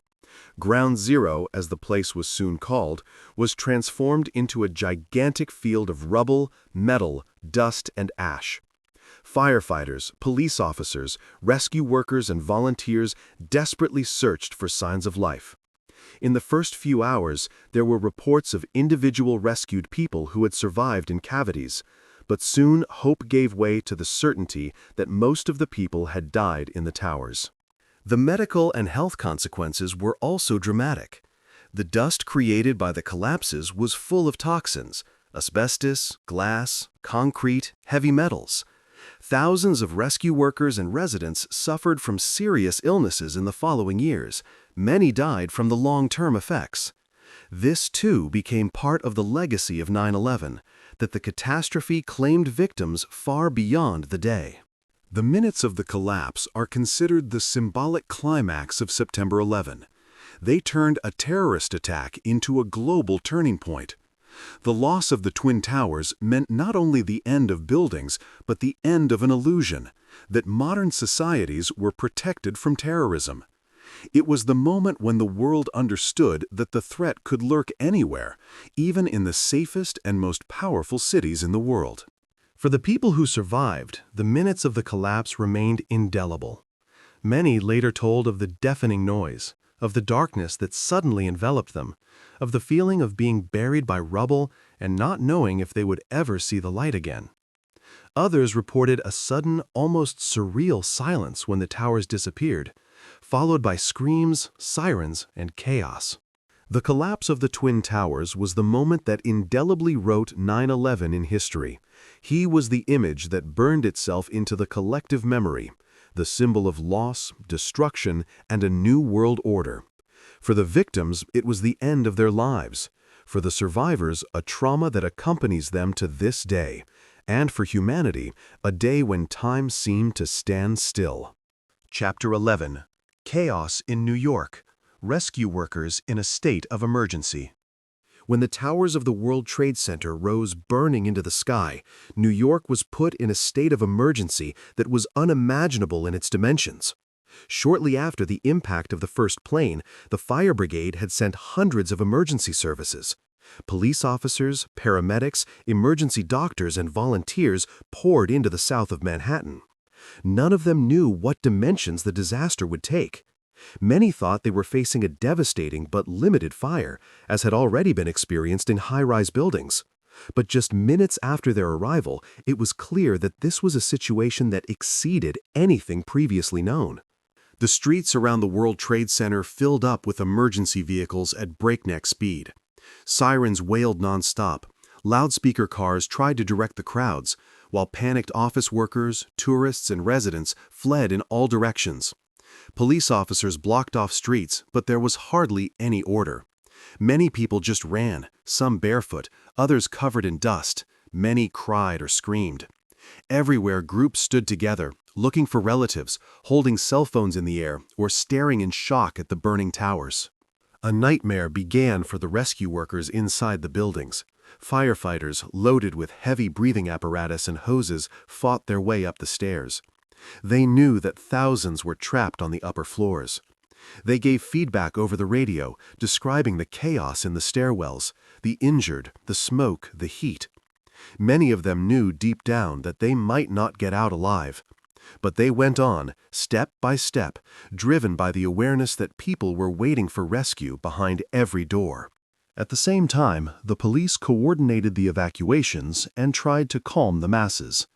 Improvised collection points for the injured were set up in the surrounding streets. Ambulances drove non-stop, often overcrowded, to nearby hospitals, which soon reached their limits. Doctors and nurses stood ready in shifts, while blood donations were offered in masses. But it soon became clear that there would be fewer survivors than hoped. When the South Tower collapsed at 9:59 a.m., the disaster hit the rescue workers with full force. Hundreds of firefighters, police officers, and paramedics who were in the building died instantly. The radio channels filled with screams, then silence. Outside, people ran in panic while a gray cloud of dust swallowed everything. Vehicles were buried under rubble. Police officers desperately called for colleagues. Many lost contact with their units. In the minutes after the collapse, Lower Manhattan was unrecognizable. Streets that had been full of people a moment ago were now shrouded in a thick, dark cloud. Dust settled over cars, lanterns, clothes, and faces. People ran disoriented, coughed, rubbed their eyes, held cloths or clothes in front of their mouths. The silence that followed the deafening collapse was broken only by isolated screams and the wailing of sirens. But despite this hell, the rescue workers continued to work. Firefighters who had survived immediately began looking for survivors. They combed through the rubble, shouted into mountains of rubble, listened for sounds. Police officers helped to carry away the injured. Paramedics set up improvised treatment stations. Volunteers joined in, construction workers, passers-by, doctors who happened to be nearby. An atmosphere of solidarity was created, in which everyone who could help became a savior. When the North Tower also collapsed at 10:28 a.m., the inferno was repeated. Hopes that at least one tower could remain standing were dashed. Again, hundreds of rescue workers who were in the building died. Again, a cloud of dust swallowed entire streets. But this time, the desperation was even greater, because it became clear to many that the two tallest buildings in New York had been completely destroyed. In the hours that followed, Lower Manhattan turned into a disaster area. The area became Ground Zero, even if this name was not coined until later. The rubble piled up like mountains. Flames blazed from individual areas, and the smoke darkened the sky. Rescue workers worked tirelessly, but the task seemed overwhelming. Again and again they had to stop because of the danger of further collapses. Nearby buildings such as World Trade Center 7 were badly damaged and on the verge of collapse. The hospitals in Manhattan were ready, but the flood of injuries remained lower than expected. Many of those trapped had no chance. This realization was difficult for doctors and helpers to bear. Thousands of beds had been prepared, blood reserves were ready, but most of those who were supposed to be rescued never arrived. Instead, it was mainly seriously injured firefighters and people with smoke poisoning who reached the clinics. Communication between the emergency services was chaotic. Radios worked only to a limited extent in the towers, and many instructions were lost. Later, it became clear that this circumstance cost numerous lives. Firefighters, who did not hear the order to retreat, stayed in the buildings until they collapsed. Police officers and paramedics lost contact with their teams and walked alone through the rubble. At the same time, scenes of human greatness took place. Firefighters carried injured people on their shoulders. Police officers led children out of the chaos. Strangers held each other so as not to tear apart in panic. Priests gave the dying the last blessing. Doctors tried to save lives in the open air. In the midst of the catastrophe, a solidarity was shown that became just as formative for September 11 as the horror itself. The situation was also uncontrollable for the city administration. Mayor Rudy Giuliani, who was staying near the World Trade Center, was evacuated himself and took over coordination from a makeshift command center. He spoke several times to the citizens, called for calm and called for solidarity. His presence was later seen by many as a symbol of the cohesion of the city. The evacuation of Manhattan was a mammoth logistical task. Bridges and tunnels were closed. Ferries picked up thousands of people who reached the Hudson on foot. Hundreds of thousands streamed north, away from the rubble, while rescue workers continued to search for survivors. In a few hours, the southern part of the island had become a restricted area where only aid workers and the military had access. With the collapse of the towers, the mood in the entire city also changed. Initial bewilderment turned into deep grief, panic into determination. People stood in long lines to donate blood. Others brought food and water to the helpers. Churches opened their doors. Psychologists spontaneously offered support, and neighborhoods organized themselves to care for relatives. But the rescue workers themselves were under unimaginable strain. Many had lost friends and colleagues in the towers, while at the same time they had to continue working. Firefighters cried in the streets as they picked up new equipment and went back into the rubble. Police officers stood shoulder to shoulder, even if their faces were marked by grief. They did not have time to process their losses. The search for survivors took precedence. The chaos in New York that day was a reflection of destruction and humanity at the same time. The towers had fallen, thousands of people had died, but the city did not stand still. She fought, searched, helped.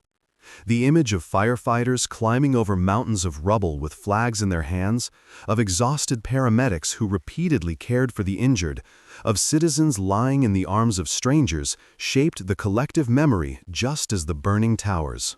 The state of emergency continued uninterrupted that day. New York was wounded but not broken. In the midst of the chaos, a new sense of cohesion emerged that would carry the city for years to come.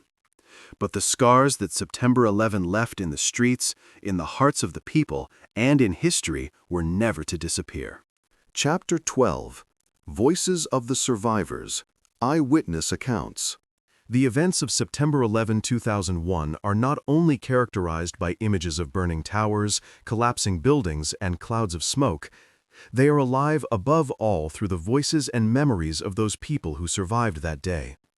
Eyewitness accounts are at the heart of collective memory because they tell the disaster from a deeply human perspective.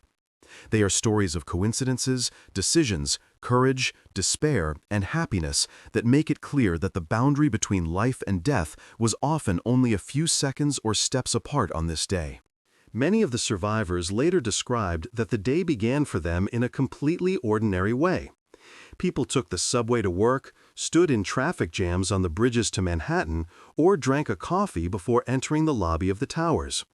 Some arrived late because the subway was delayed. Others stayed at home unexpectedly because they got sick or missed an appointment. These small shifts saved many lives. One of the most famous phrases that survivors later repeated was, "A few minutes made all the difference." Inside the towers, the first seconds after the impacts were marked by confusion and shock. Survivors from the lower floors of the North Tower reported a deafening bang, followed by vibrations that shook the entire building. Ceiling tiles fell, clouds of dust drifted through the corridors, and people screamed without knowing what had happened. Many initially thought of an earthquake or an explosion in the basement. It was only when smoke penetrated the corridors and colleagues ran to the stairs in panic that the dimension slowly became clear. Fleeing from the towers was a fight against time, smoke, and confinement. Survivors described the stairwells as endless spirals in which hundreds of people slowly moved downwards. There was heat, darkness, and the air was heavy with smoke and dust. Nevertheless, many also reported an astonishing calm and solidarity. People helped each other, passed on water bottles, supported the injured. One survivor said that a complete stranger took him by the hand and didn't let go until they were outside. Such moments of human closeness still stand in contrast to the images of the catastrophe. Particularly impressive were the stories of those who were trapped on the upper floors above the impact sites. There was little hope for them. Some tried to get over the rooftops, but the access was locked. Others stood at the windows, waving clothes, hoping for helicopters, but they could not land because of the smoke and heat. Many called relatives, left last messages that later seemed like legacies. These phone calls are among the most moving testimonies of the day because they make the tragedy tangible in personal words. Eyewitnesses on the streets described the minutes after the impacts as surreal. People stood as if petrified, looking up, unable to comprehend the images. It was only when debris fell to the ground and clouds of smoke darkened the streets that many began to run. One policeman recalled yelling at passers-by to run away, while at the same time he could hardly believe what he was seeing. Others told of a deafening roar they felt in their bones as the first tower collapsed. Particularly traumatic were the images of people jumping out of the towers. Many survivors reported how they had to witness these scenes, tiny figures that fell from a height of hundreds of meters because they could no longer withstand the heat and smoke. For many, this was the moment when the horror finally became unbearable. Some survivors later stated that they could never erase these images from their memory. The rescue workers also provided shocking testimonies. Firefighters described how they fought their way up step by step while hundreds of people streamed towards them. Some realized at that moment that they probably wouldn't get out again. A radio call that later became famous was simply, "We're going up, we'll see you downstairs." Many of these men never came back. Police officers and paramedics also reported scenes that illustrate the extent of the chaos. A paramedic recalled a woman screaming in panic while trying to put an oxygen mask on her. A police officer said that he pulled an injured colleague out of the rubble, although he could hardly breathe himself. Such stories made it clear that there were countless heroic deeds on that day, which often only live on in quiet memories. The survivors who made it out of the towers described the minutes after the collapse as apocalyptic. They staggered through streets shrouded in darkness, coughing up dust, stumbling over debris. Many lost shoes, glasses, bags. They just ran, just to survive. One man told how he walked blindly through a cloud of dust, guided only by the voices of others who pulled him to safety. Another said he thought the world was over. Even people who were not directly in the towers but worked or lived nearby reported scenes of horror. One woman told how she watched from a balcony as the first tower collapsed and thought she was dreaming. A taxi driver described that he was suddenly swallowed by a cloud and could no longer see anything. One photographer spoke of the feeling of witnessing an apocalypse while continuing to take pictures because he knew the world needed to see these scenes. Many survivors had difficulty talking about their experiences for a long time. The traumas were too deep, the memories too painful. But over the years, their voices have become an important part of the culture of remembrance. They told stories in schools, at commemorative events, and in documentaries. Her words gave faces to the anonymous figures, made it clear that there was a story behind every victim. The relatives who made recent phone calls also gave testimonies that are among the most moving memories. One woman reported how her husband called from the North Tower, told her he loved her, and said goodbye. One mother said that her son, who was on board one of the planes, told her to stay strong. Such voices make the dimension of the loss tangible. It was not just about buildings, it was about families, about lives that ended abruptly. The eyewitness accounts are so powerful because they put the incomprehensible into human words.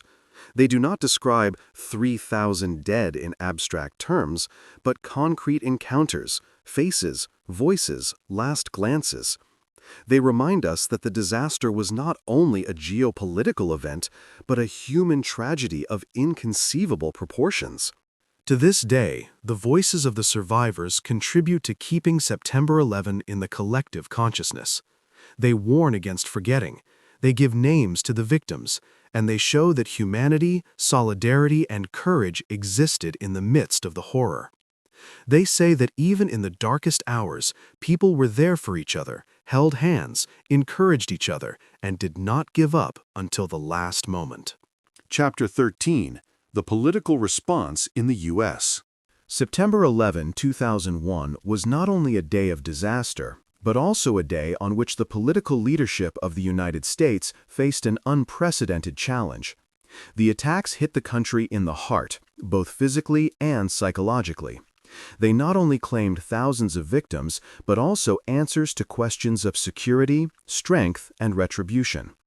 While the towers were still burning, while smoke rose from the Pentagon, and while the country sank into chaos, the American government began to make the first decisions that were to have far-reaching consequences.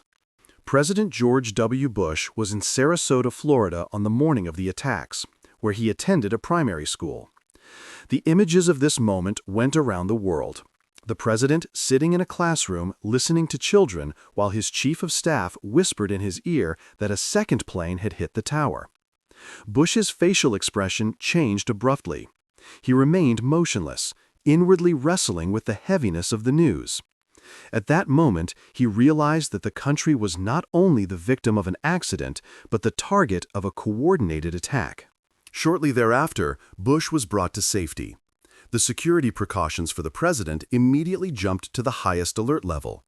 Air Force One took off, and the president spent most of the day in the air or in secret bunkers. There was great concern that he could also be a target. Meanwhile, in Washington, Vice President Dick Cheney took over the leadership in the Situation Room of the White House. This is where the information came together, where decisions were made on the protection of government facilities, on the closure of airspace, and on military readiness. One of the first major measures was the immediate closure of the entire U.S. airspace. For the first time in the history of the United States, all civil air traffic was suspended. Hundreds of planes that were already in the air had to be diverted. Many landed in Canada. This decision was a clear sign of the drama of the situation. Further attacks were expected. No one knew how many planes had still been hijacked. Meanwhile, the intelligence services and the military tried to gain clarity about the origin of the attacks. Early on, suspicion fell on Al-Qaeda and Osama bin Laden. In the years before, the organization had carried out several attacks on U.S. facilities, including the embassies in Kenya and Tanzania, as well as on the warship USS Cole. But the dimension of September 11 surpassed anything that had happened before. Bush addressed the nation in a televised address on the evening of September 11. His words were marked by sadness, determination, and fighting spirit. He spoke of an insidious and heinous attack and made it clear that the United States would not only find the perpetrators, but also punish their supporters. He spoke of a war on terror that would not end with a single strike or a short campaign, but should be a long-term global conflict. In doing so, he laid the foundation for a policy that would shape the coming years. There was a rare unity in Congress. Democrats and Republicans, who were otherwise divided on many issues, stood together in solidarity. On September 14, Congress almost unanimously passed the Authorization for Use of Military Force, AUMF, which gave the president sweeping powers to use military force against those responsible for the attacks. This document became the legal basis for the war in Afghanistan and later for many other military operations. Domestically, too, a wave of measures began immediately to change the country. New security laws were prepared, which finally culminated in the Patriot Act in October 2001. This law significantly expanded the powers of the police and intelligence services, allowed far-reaching surveillance measures, facilitated arrests, and expanded the possibilities for controlling financial flows. Even then, critics warned that it would restrict basic civil rights, but in the weeks after the attacks, there was a great willingness to sacrifice freedom for the sake of security. The political reaction was not only defensive, but also offensive. Shortly after the attacks, the Pentagon began to draw up plans for a military operation in Afghanistan. The Taliban regime, which provided protection for Osama bin Laden and Al-Qaeda, was declared the first target. Bush made it clear that states that harbor or support terrorists are considered enemies just as much as the terrorists themselves. This doctrine later became known as the Bush Doctrine and was to determine U.S. foreign policy in the long term. The government also set an example symbolically. Bush visited Ground Zero in New York a few days after the attacks. With a megaphone, he spoke to firefighters and rescue workers who were working exhausted in the rubble. His words, "I hear you, the whole world hears you, and those who tore down these buildings will soon hear from us," became one of the pivotal moments of his presidency. They expressed the mixture of grief and combativeness that many Americans felt in those days. However, the reaction was not limited to political institutions. A new patriotism arose in society. Flags were hoisted everywhere, people sang the national anthem, commemorative events took place. Politicians used this wave of national unity to push through far-reaching measures. The attacks had not only hurt the USA, but also united it. At least for a while, solidarity and cohesion outweighed political differences. But at the same time, tensions arose. Already in the days after the attacks, discrimination and violence against people of the Muslim faith, or those who were considered to be Muslims, occurred. Mosques were attacked. Muslim Americans reported hostility and assaults.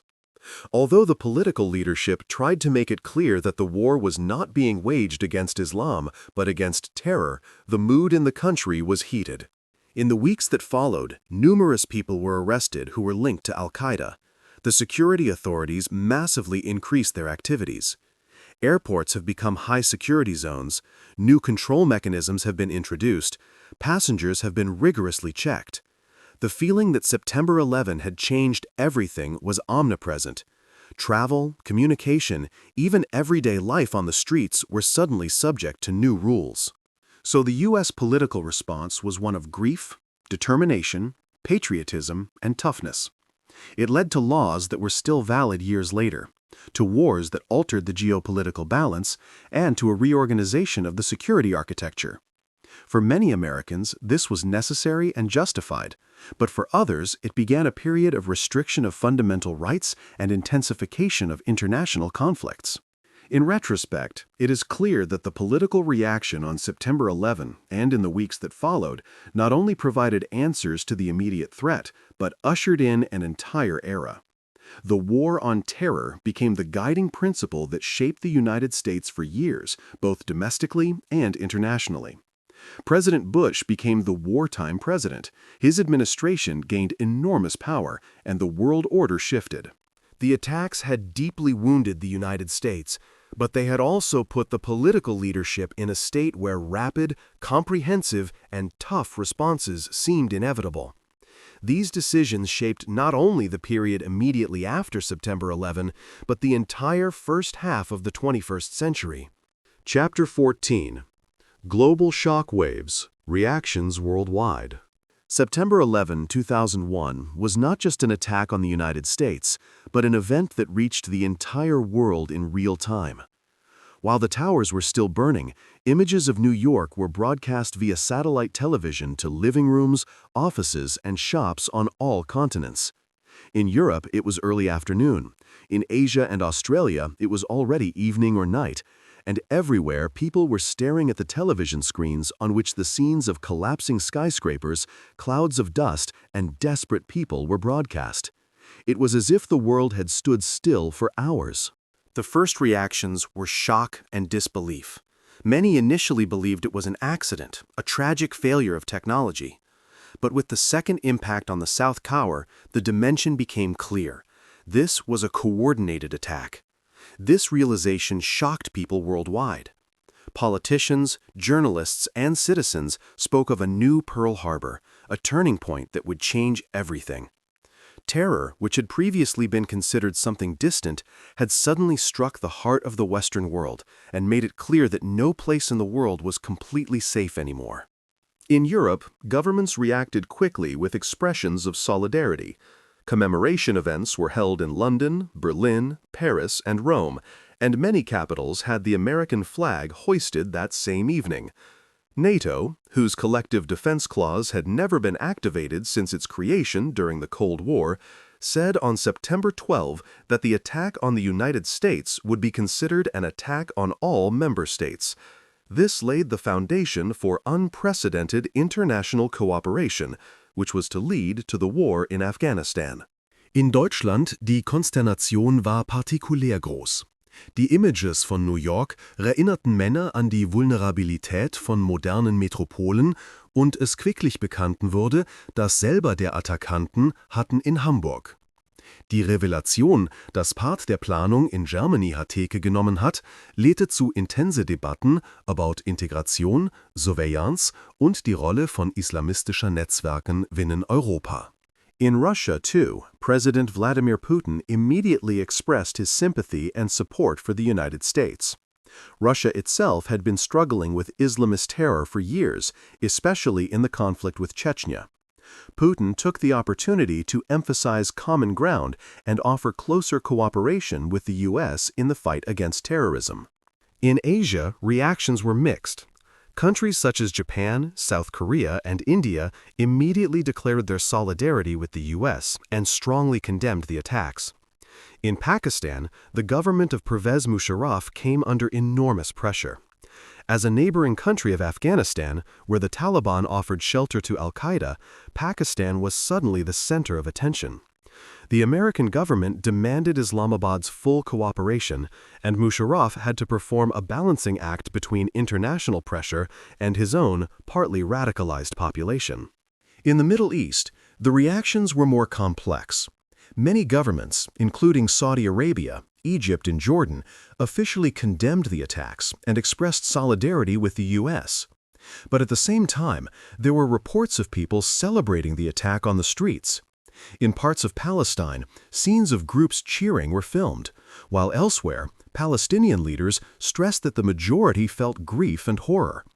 These ambivalent images reinforce the impression in the United States that the Middle East is not only the arena, but also a breeding ground for terrorism.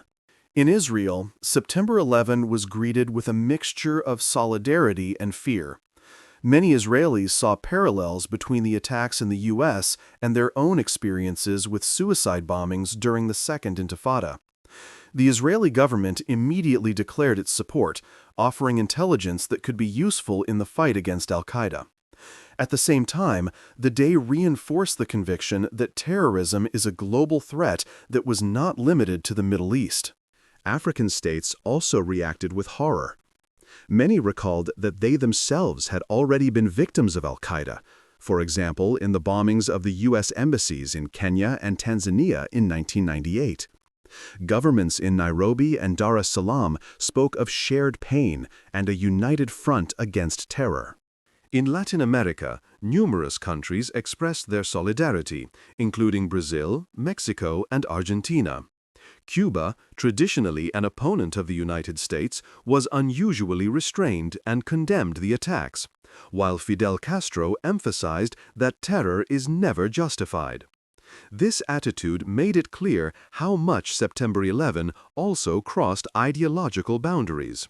But the global reactions were not only political, but also deeply human. In cities around the globe, people spontaneously gathered for vigils. Candles were set up in front of American embassies, flowers were laid down, minutes of silence were held. In London, tens of thousands gathered in Trafalgar Square. In Berlin, people gathered in front of the Brandenburg Gate. In Sydney, candles burned at the Opera House. The pain of the United States became a worldwide pain, and solidarity created a sense of global unity for a short time. At the same time, the attacks triggered new fears. Air travel was immediately tightened around the world, and many people avoided airports for the first few weeks. Governments began to tighten their own security measures, and intelligence services intensified their cooperation. The idea that similar attacks were also possible in Europe, Asia, or elsewhere spread. In cities such as London, Paris, or Berlin, soldiers were suddenly seen in the streets guarding train stations and airports. The economic shock waves were also felt globally. Stock markets around the world crashed, air traffic collapsed, and uncertainty weighed on markets from Tokyo to Frankfurt. Oil prices fluctuated. International trade flows were disrupted. It became clear that the terrorist attack not only claimed human lives, but also shook the global economic system. From a cultural point of view, September 11 became a symbol of a new era. Intellectuals, artists, and writers worldwide began to reflect on the event. The vulnerability of modernity, the clash of civilizations, and the responsibility of the West were debated. In Muslim countries, there were disputes about how religion was perceived by the attacks and how to distance oneself from extremism. The United Nations responded with a clear resolution condemning terrorism in all its forms. Secretary General Kofi Annan spoke of an attack on all of humanity. The European Union, the African Union, and numerous other international organizations also declared their support. The message was clear: the world stood by the United States. And yet, under the surface, criticism also began to stir. Some voices, especially in parts of the Arab world, recalled that American policies in the Middle East had contributed to radicalization.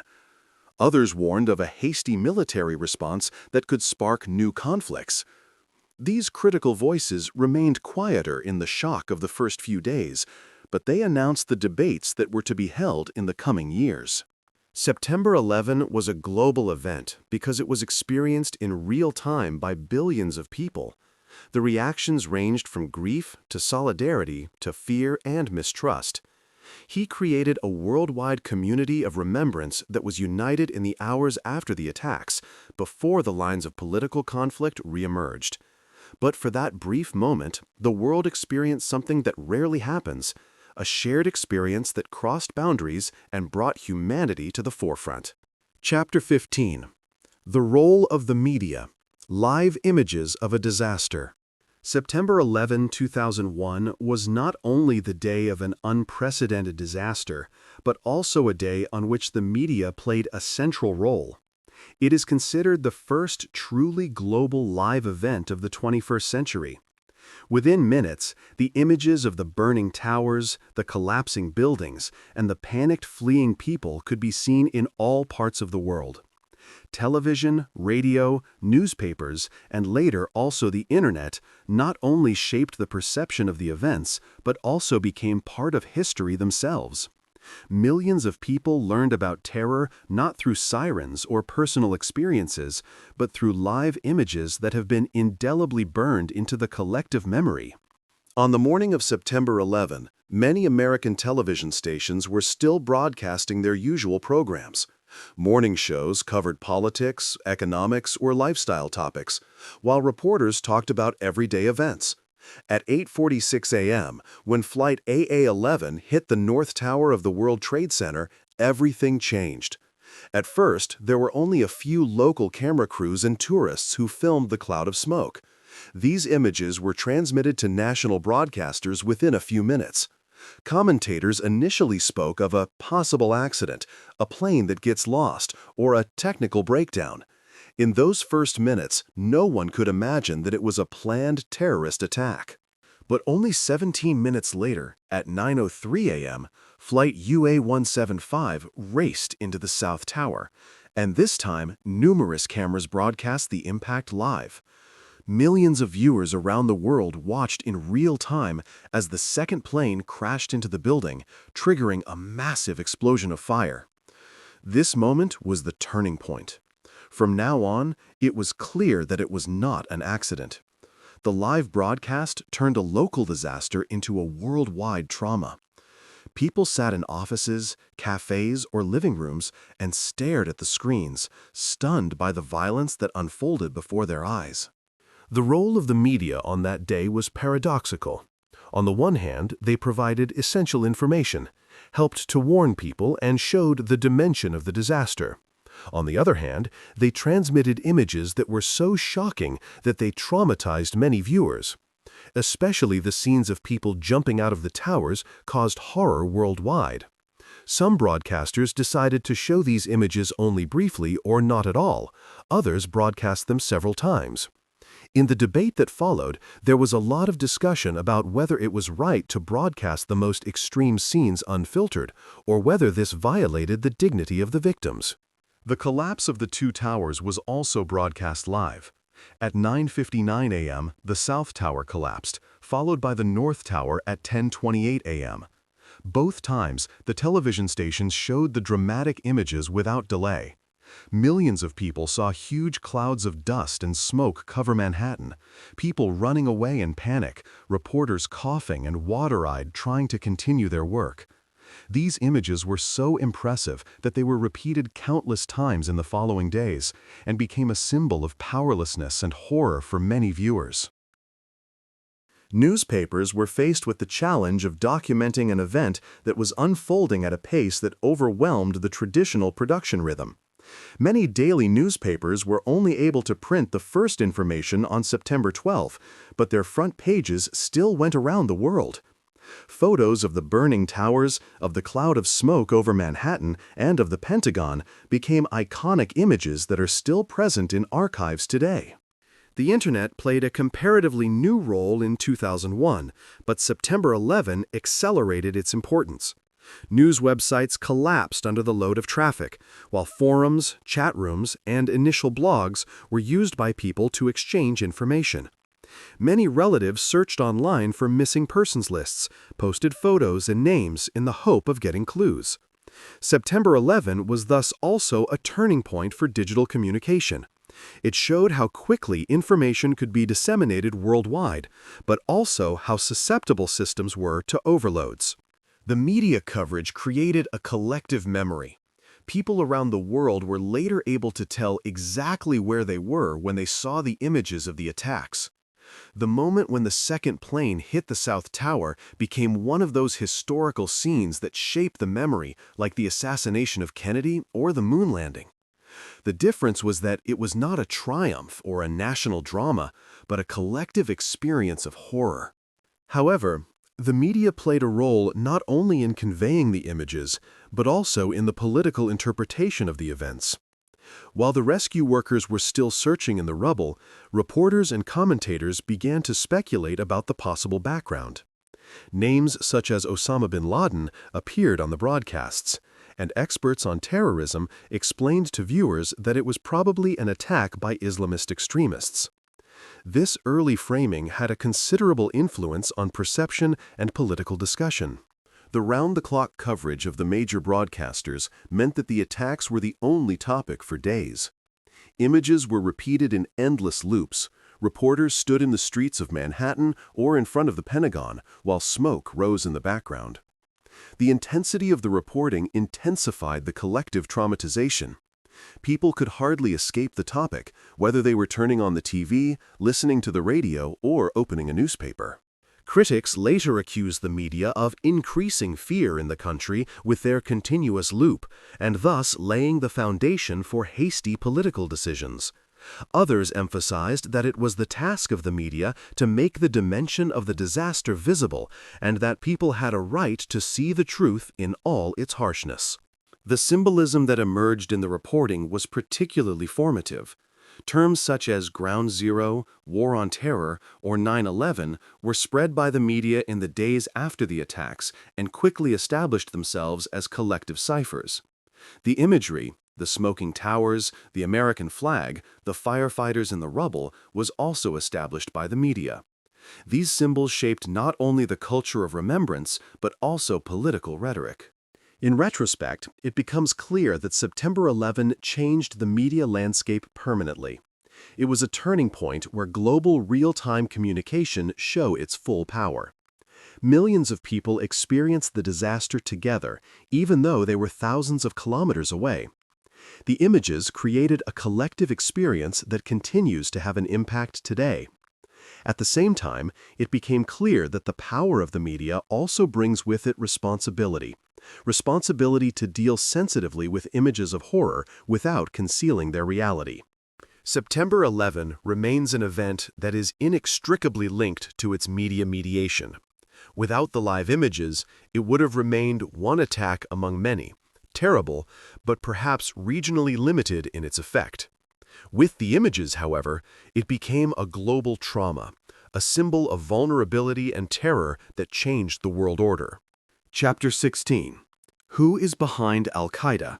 The people behind it. When the first analyses of the attacks of September 11, 2001 began, the name Al-Qaeda was not yet known to many people in the Western world. For intelligence services and security experts, on the other hand, the organization had been a familiar specter for years, moving in the shadow of global politics.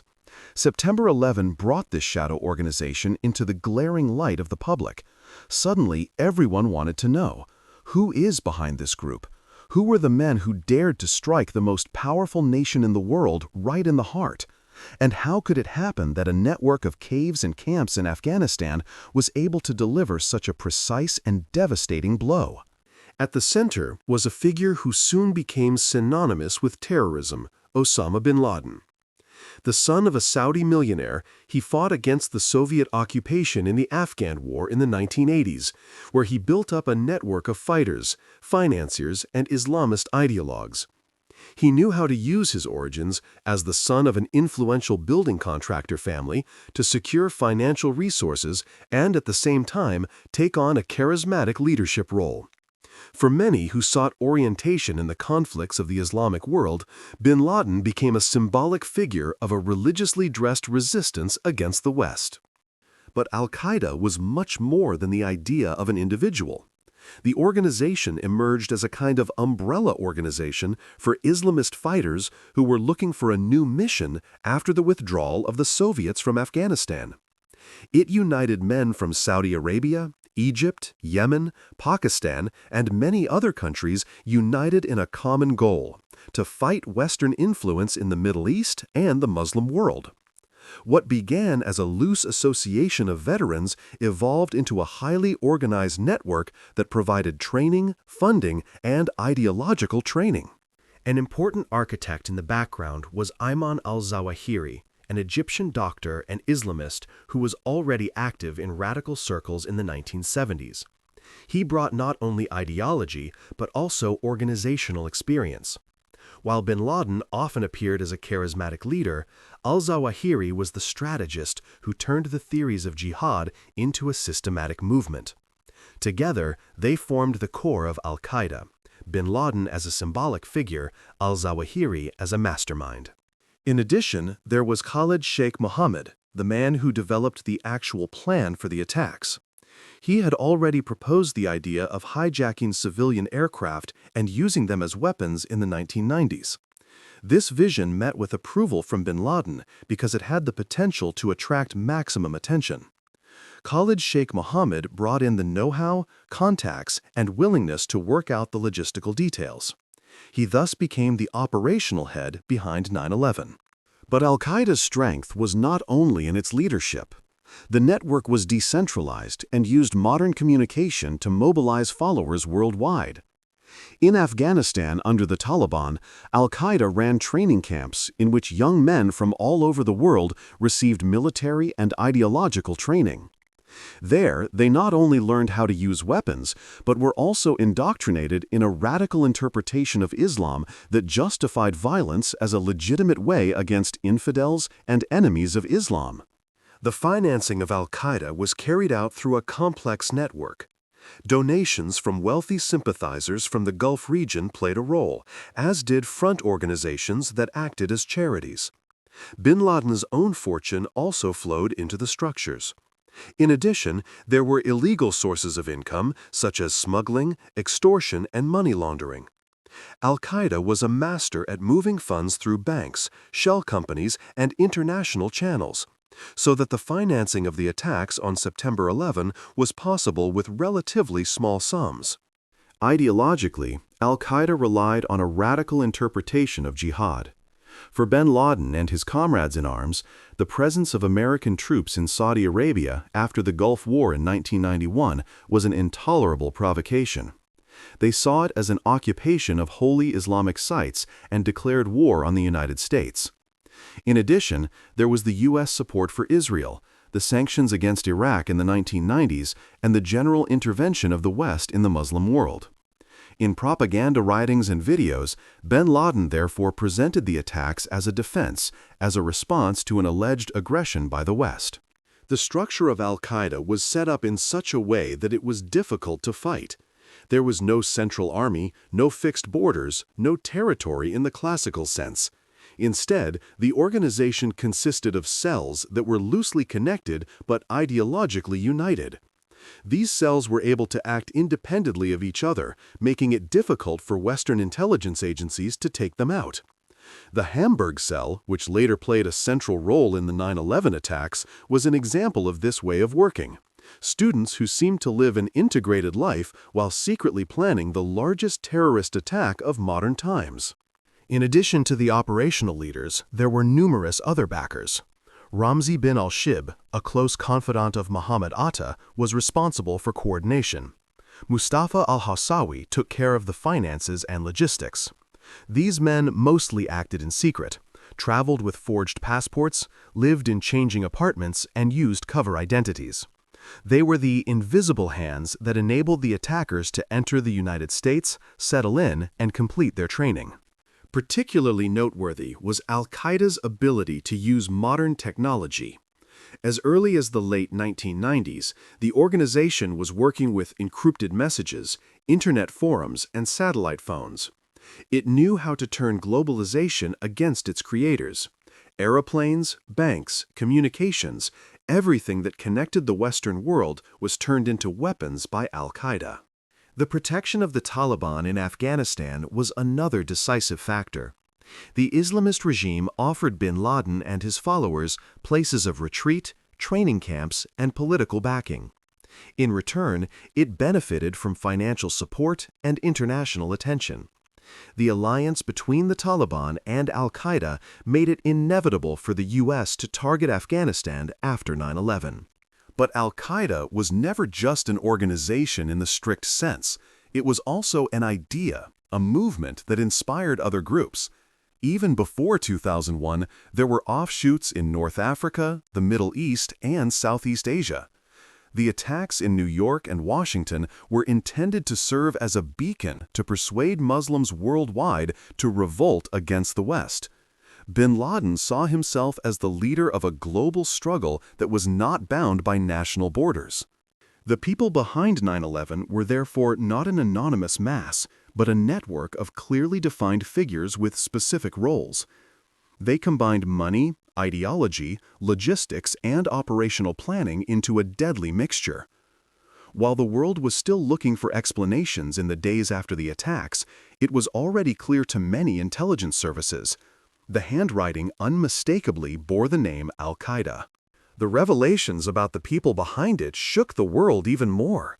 The fact that educated men, engineers, architects, students, had been willing to sacrifice their lives did not fit into the image that many in the West had of terrorists. It showed that Al-Qaeda did not only consist of fanatical fighters in distant camps, but that its ideology could also penetrate into the middle of Western societies. In retrospect, It becomes clear that Al-Qaeda's strength lay not only in its military clout, but in its ability to create a narrative that mobilized supporters.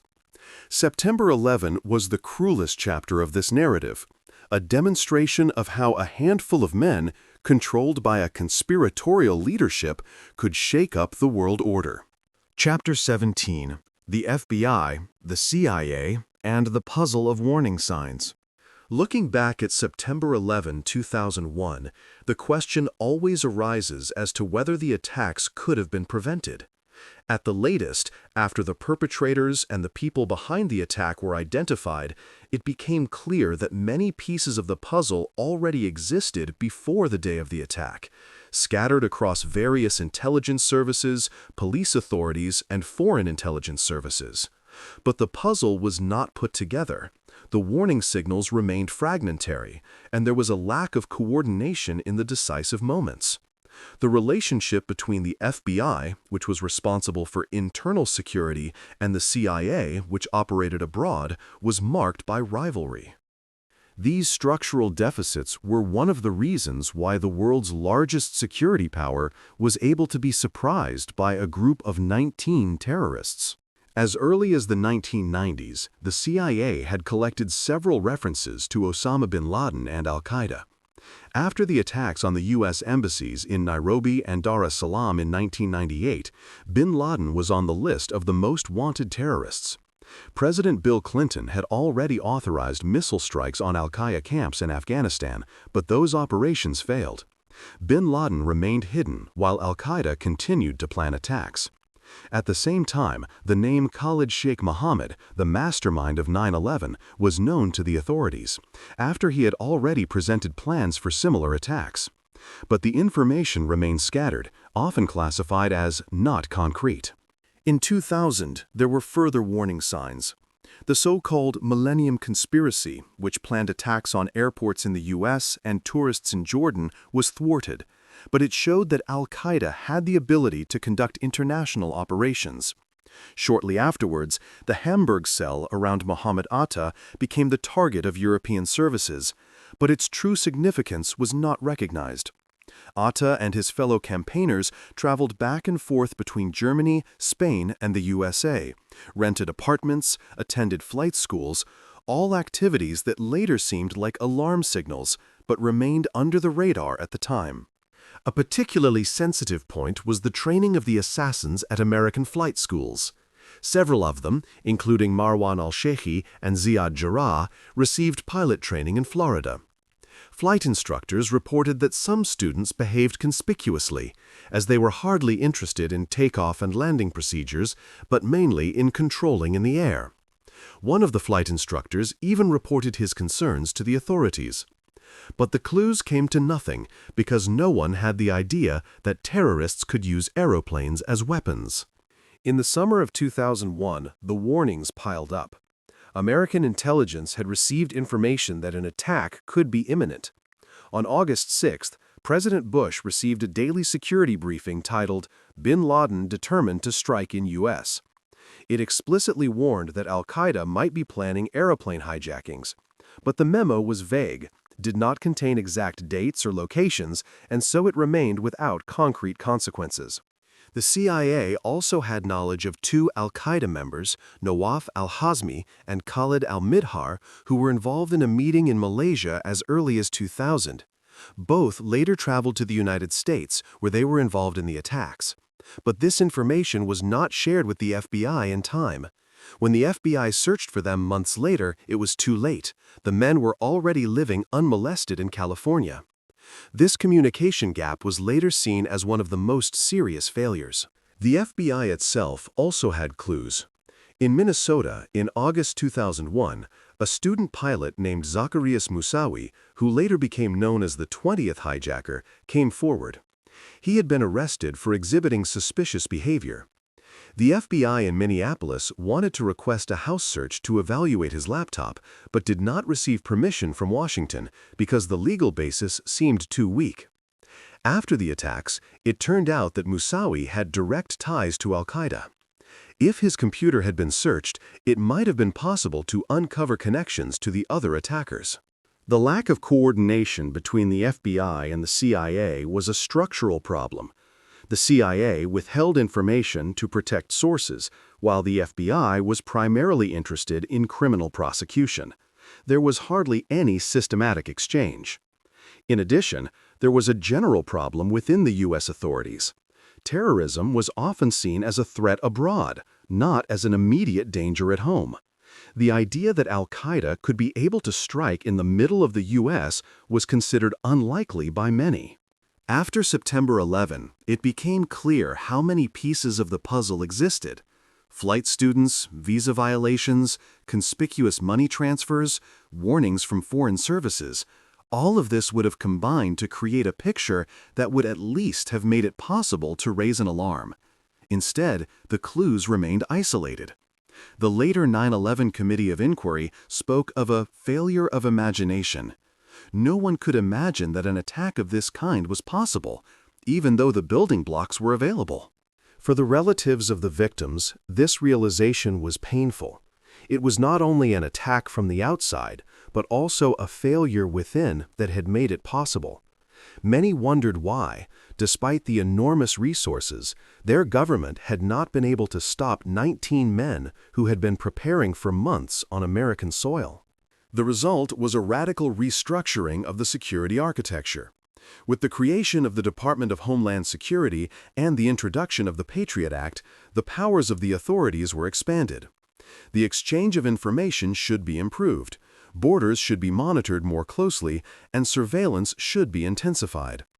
But these measures were also controversial because they deeply interfered with civil rights. The stories from the months leading up to 9/11 show that there was no single omission, but a web of small mistakes, misunderstandings, and lack of communication.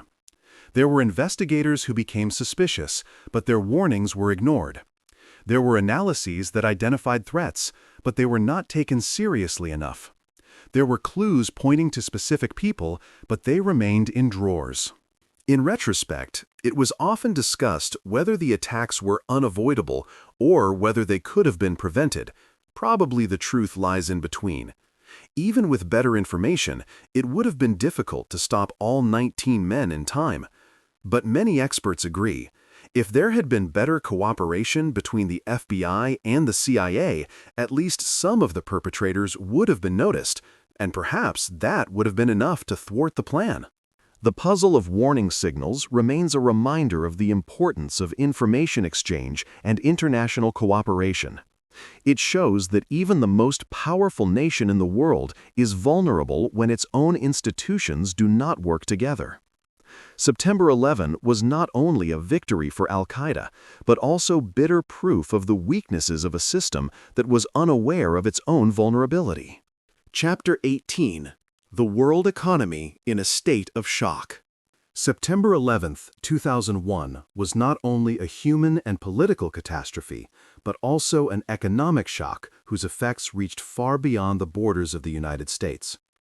Within hours, it became clear that the attack had not only destroyed lives and buildings, but would also shake the global financial system to its foundations. New York, the heart of the global economy, was the target and scene of the attack, and the images of the collapsing towers were also symbols of the collapse of a sense of economic invulnerability. The World Trade Center was not just any building complex, but a center of international trade and finance. More than 400 companies from all over the world had offices in the towers. Investment banks, insurers, commercial companies, and law firms used the floors, and around 50,000 people worked there every day. The attack hit not only an architectural icon, but also a nerve of the global economy. Immediately after the impacts, the financial markets reacted with panic. The New York Stock Exchange, which was located just a few kilometers away from Ground Zero, remained closed on September 11. Trading remained suspended in the days that followed, the longest trade interruption since the Great Depression. When the stock market reopened on September 17, the Dow Jones plunged by almost 700 points, the largest one-day loss in its history at the time. Within a week, American stock markets lost over $1.4 trillion in value. The uncertainty immediately spread to the international markets. Stock exchanges in Europe and Asia recorded massive losses. Investors withdrew capital, and the search for safe havens began. The price of gold rose, as did the demand for government bonds, while the price of oil fluctuated sharply. Airlines were hit particularly hard. Within a few days, their shares lost much of their value, and many airlines were on the verge of bankruptcy. Global air traffic collapsed because not only had the entire U.S. airspace been closed, but passengers worldwide were also afraid of flights. The aviation industry became a symbol of the economic aftershock. Within a few months, thousands of employees lost their jobs. Airports suffered historic slumps, and government aid packages had to be put together to save the largest airlines from bankruptcy. Tourism also suffered massively. Hotels, tour operators, and amusement parks were confronted with cancellations that were unprecedented on this scale. The insurance industry was facing a financial nightmare. September 11 became the most expensive insurance event in history. Damages amounting to over $40 billion had to be paid out for destroyed buildings, lost aircraft, deaths, and business interruptions. Some insurers themselves came to the brink of insolvency as a result, and the industry as a whole had to redefine its risk models. Terrorism, which had previously been poorly insured, suddenly became a central issue. New clauses were introduced, and premiums rose significantly. The real economy also felt the consequences. Many companies based in the towers lost not only their offices, but also hundreds of employees and valuable data. Entire departments were wiped out, archives destroyed. Rebuilding the business processes took months, sometimes years. In Lower Manhattan, an entire economic area was paralyzed, and banks and law firms had to move to temporary offices. Uncertainty paralyzed investment, and many companies withheld capital. The American government reacted quickly with stabilization measures. The Federal Reserve lowered interest rates to provide liquidity and avoid panic. Billions were pumped into the economy to support banks, insurance companies, and airlines. At the same time, an aid program for the revitalization of Lower Manhattan was launched. Tax breaks, subsidies, and infrastructure investments were intended to prevent the financial center of New York from suffering lasting damage. But the shockwaves also reached the global economy. Countries that were heavily dependent on trade with the U.S. felt declines in exports and investment. The uncertainty was particularly noticeable in Asia, where many suppliers for American companies were located. In Europe, stock market indices lost double-digit percentages, and governments discussed contingency plans if the crisis lasted longer. In addition to the immediate losses, September 11 also had long-term economic consequences. Security costs rose dramatically worldwide. Airports had to invest billions to finance new controls, scanners, and security forces. Companies increased their budgets for IT security and emergency plans. Insurance companies recalculated risks, banks strengthened their compliance systems, and global logistics were monitored more strictly. All this led to higher costs, which were ultimately borne by consumers and taxpayers. Another long-term effect was the postponement of investments. Many investors avoided risky industries such as aviation or tourism and increasingly focused on technology or armaments. The latter became particularly attractive due to the political reactions to the attacks, as the U.S. and other countries massively increased their defense spending. The war on terror created new markets for security and surveillance companies that were to boom in the years that followed. Consumer confidence also suffered a severe blow. In the USA, consumer spending fell significantly immediately after the attacks. Many people avoided shopping malls, major events, or travel for fear of further attacks. It was only through extensive government incentives and gradual acclimatization to new security measures that confidence slowly recovered. The symbolism of the economic dimension should not be underestimated. The attacks were deliberately directed against the World Trade Center, a name that stood for globalization and economic power. The collapse of the towers was not just an architectural loss, but a metaphor for the vulnerability of the interconnected global economy. Terrorism had proven that it could not only destroy lives, but also shake global markets. In many countries, a discussion began about dependence on the U.S. and the stability of the global financial system. Some called for greater diversification of the markets. Others relied on even closer cooperation with the United States. For emerging markets, September 11 was both a risk and an opportunity. A risk because investment declined, an opportunity because new markets in the security and infrastructure sectors emerged. The economic shock waves of September 11 reverberated for years.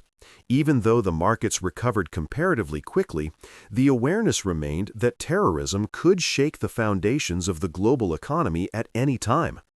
Insurance companies, banks, governments, and companies changed their strategies permanently. The catastrophe was thus not only a political and human turning point, but also an economic one.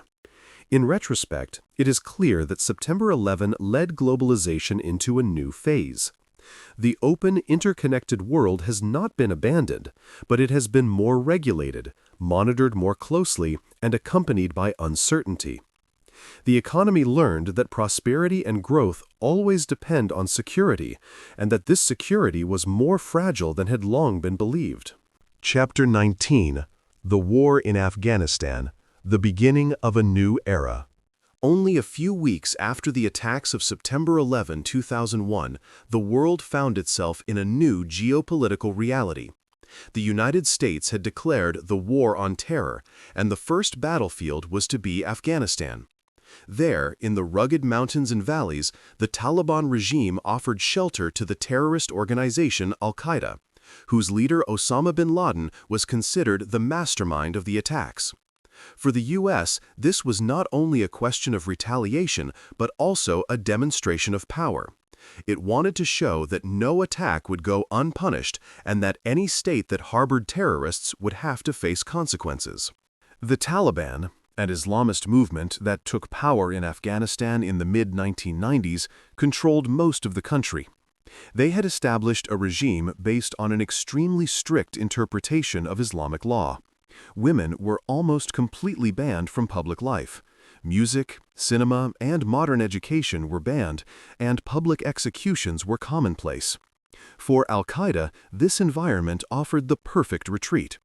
Hundreds of fighters were trained in training camps such as Tora Bora, who then carried out attacks in different parts of the world. After September 11, the U.S. government under George W. Bush issued an ultimatum to the Taliban to extradite Osama bin Laden and other al-Qaeda leaders. But the Taliban refused. They demanded proof of bin Laden's guilt and did not feel obliged to hand him over without trial. For Washington, this was unacceptable. The president's rhetoric was unmistakable. Anyone who harbors terrorists is just as enemy as the terrorists themselves. This paved the way to war. On October 7, 2001, Operation Enduring Freedom began. U.S. and British forces attacked targets in Afghanistan, command centers, training camps, military facilities. Airstrikes paved the way for the advance of local allies, above all the so-called Northern Alliance, a coalition of various Afghan groups that had been fighting the Taliban for years. Within a few weeks, the Taliban began to falter. Cities such as Mazar-e-Sharif, Kunduz, and finally Kabul fell, often faster than the strategists in Washington had expected. The images of the advancing Northern Alliance, supported by American special forces and massive airstrikes, went around the world. For many, it was a first sign that the war on terror could actually bring results. The Taliban regime collapsed surprisingly quickly. By the end of December 2001, the Taliban had little control of territory, and a transitional government under Hamid Karzai was installed in Kabul.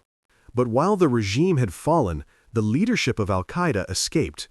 Osama bin Laden and many of his closest confidants were able to retreat to Tora Bora, a mountainous region near the Pakistani border that is difficult to access. There, they were surrounded by U.S. and Afghan troops in December 2001.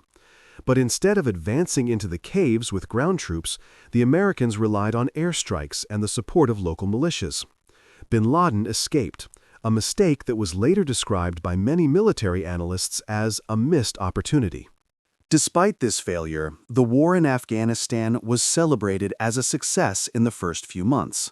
The Taliban were displaced, women were allowed to go back to school, and international aid organizations returned to the country.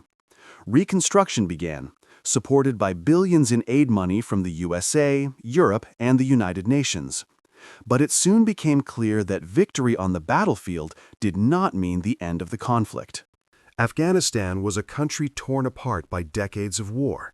Ethnic tensions, regional power structures, and a weak central government made reconstruction difficult. The Taliban retreated into the mountains and across the border into Pakistan, where they reorganized. There, they found retreats, recruits, and support from parts of Pakistani society. The conflict turned into a guerrilla war that would occupy the international community for 2 decades. For the United States, the war in Afghanistan marked the beginning of a new era of foreign policy. It was the first war of the 21st century, a war that was not waged against a state, but against a movement. New military tactics were developed: drone strikes, targeted killings, special operations. At the same time, a phase of massive investment in intelligence services and military infrastructure began. Afghanistan became a laboratory for the global war on terror. NATO also played a decisive role. For the first time in its history, it activated Article 5, which considers an attack on one member to be an attack on all. Troops from Germany, Great Britain, Canada, France, and many other countries were sent to Afghanistan. The operation, which was intended as support, developed into the longest and most complex foreign mission in the history of the alliance. For the Afghan population, the war was ambivalent. On the one hand, the end of Taliban rules meant a new freedom. Girls could go back to school, women were allowed to work, and the media landscape experienced a cautious opening. On the other hand, the war brought new violence. Airstrikes, battles, and suicide attacks claimed tens of thousands of civilian victims. Many people experienced the end of Taliban rule, but no real peace. The political consequences of the war were enormous. In Washington, he first strengthened President Bush, who was perceived as a determined war leader. His approval ratings rose, and he was able to mobilize unprecedented international support. But at the same time, the war laid the foundation for the later conflicts in Iraq and the long debate about the role of the United States as a global regulatory power. Relations with Pakistan have also been redefined. Islamabad was officially an ally in the war on terror, but at the same time, parts of Pakistan's intelligence service proved to be supporters of the Taliban. This ambivalent relationship was to strain the stability of the entire region for years to come. Looking back, the war in Afghanistan was a turning point. It showed how quickly the U.S. could overthrow a government, but also how difficult it was to pacify a country and stabilize it in the long term. What began as a quick retaliatory action developed into an endless operation that would last 2 decades. The beginning in the fall of 2001 marked the beginning of an era in which the fight against terrorism became the top priority, with all the military, political, and social consequences that entailed. The war in Afghanistan began as an immediate response to 9/11, but it quickly became a symbol of the challenges of the new century: asymmetric warfare, global alliances, fragile states, and the difficulty of turning military victories into political success. For the people of Afghanistan, it was the beginning of another phase of suffering. For the U.S. and its allies, it was the beginning of a war that would shape their societies, their foreign policy, and their self-image for generations. Chapter 20: Long-Term Consequences: Security, Freedom, and Memory. September 11, 2001 was not only a day of horror, but a turning point, the consequences of which continue to the present day. Hardly any other event in recent history has changed security structures, political debates, international relations, and collective memory so profoundly. What began on that Tuesday set in motion developments that went far beyond the immediate war on terror. The world entered a new era in which the balance between freedom and security, between memory and progress, between national protection and global responsibility had to be renegotiated. One of the most visible changes after the attacks was in the area of security. Airports that had previously been places of relative ease were transformed into high-security zones. New controls have been introduced: bans on liquids, full-body scanners, stricter luggage searches. Passengers had to plan more time, their privacy was more restricted, and flying lost its former character of being a matter of course. These measures later spread to other areas. Train stations, major events, government buildings, everything was placed under stricter conditions. Everyday life changed subtly, but noticeably. Surveillance also increased massively. The Patriot Act gave American intelligence and security agencies expanded powers to monitor telephone calls, intercept emails, and access bank data.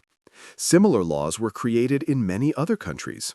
Civil rights, which were previously considered inviolable, were restricted, often with reference to protection against further attacks. The debate about the right relationship between security and freedom began and has not yet been concluded. Proponents saw the measures as a necessary defense against an invisible threat. Critics warned of a creeping dismantling of basic democratic rights. The long-term consequences also affected the self-image of Western democracies. Terrorism had shown that even the strongest nations were vulnerable.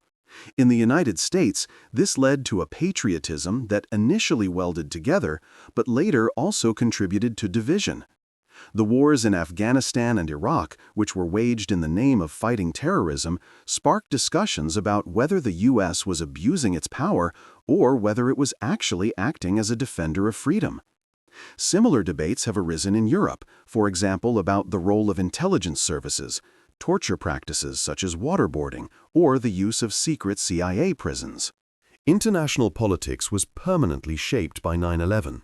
The war on terror became the guideline on which almost all foreign policy decisions were oriented.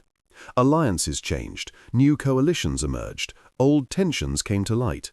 NATO found a new role by becoming active in Afghanistan. At the same time, mistrust between Western states and parts of the Islamic world grew.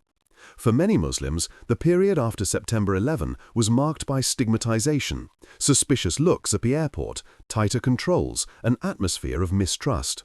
This social climate had an impact on integration, identity, and the feeling of belonging.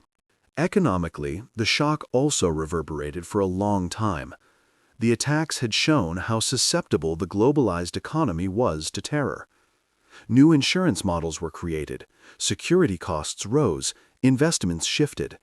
At the same time, an entire industry grew: security companies, surveillance technologies, defense companies. Terrorism was not only fought, it also became an economic factor that influenced markets and technologies. The culture of remembrance that developed in the years after 9/11 was also of central importance. Just a few months after the attacks, discussions began on how to commemorate the victims. In New York, the National September 11 Memorial and Museum was built on the site of the destroyed World Trade Center. Two huge water basins, which have been embedded in the floor plans of the towers, commemorate the absence of the buildings and bear the names of the almost 3,000 victims. The museum documents the events, displays personal items, recordings, and tells the stories of the people who lost their lives that day. Commemoration events are held every year on September 11, not only in the United States, but worldwide. Bells ring, names are read out, minutes of silence are held. For the bereaved, this is a day of mourning. For the nation, a day of remembrance, and for the world, a symbol that the victims will not be forgotten. But remembrance is also a political instrument. Politicians are using the anniversary to remind people of the dangers of terrorism and to legitimize their strategies. At the same time, art, literature, and film developed their own examination of the events. Novels, poems, documentaries, and feature films tried to grasp the incomprehensible from different perspectives: those of the victims, the survivors, the rescue workers, but also the perpetrators. 9/11 became a cultural reference point, much like previous generations remembered Pearl Harbor or the fall of the Berlin Wall. Another long-term consequence was the change in the cityscape in New York. In place of the Twin Towers, the One World Trade Center was built, a 541-meter-high skyscraper that is now considered a symbol of reconstruction. The construction took years and was accompanied by discussions about symbolism, safety, and architecture. On the one hand, the new building was intended to show that New York would not be defeated, and on the other hand, it was equipped with state-of-the-art security measures, a silent reminder that the threat has never completely disappeared. But the consequences of September 11 were felt not only in the USA, but also worldwide. In many countries, security apparatuses grew, laws against terrorism were tightened, borders were tightened. At the same time, the wars in Afghanistan and Iraq led to geopolitical instability, the aftermath of which is likely to be felt for decades to come. The Arab Spring, the rise of the Islamic State, the refugee movements, much of this is indirectly related to the course set after 2001. The question of the balance between security and freedom remains a central challenge. Some see September 11 as the beginning of an era of surveillance in which civil rights were systematically restricted under the pretext of counterterrorism. Others see the measures as a necessary adaptation to a new reality. One thing is certain: September 11 has permanently changed the idea of security. Absolute security was exposed as an illusion, and life in a free society was henceforth associated with new risks. For the generation that experienced 9/11, it remains a collective trauma. Everyone remembers the place where they saw the pictures, the conversations, the feeling of bewilderment. For younger generations born after 2001, it is a historical event, conveyed through images, stories, and commemorative events. But the challenge is to keep the memory alive without petrifying it and to draw lessons from it for the future. So September 11, 2001 remains more than a date. It is a symbol of loss, but also of cohesion, of fear, but also of resilience. The long-term consequences range from changed security structures to shifted political priorities and a global culture of remembrance. He has shaped the world as few events have done before, and he reminds us that history is not only written in the moments of horror, but also in the reactions to them.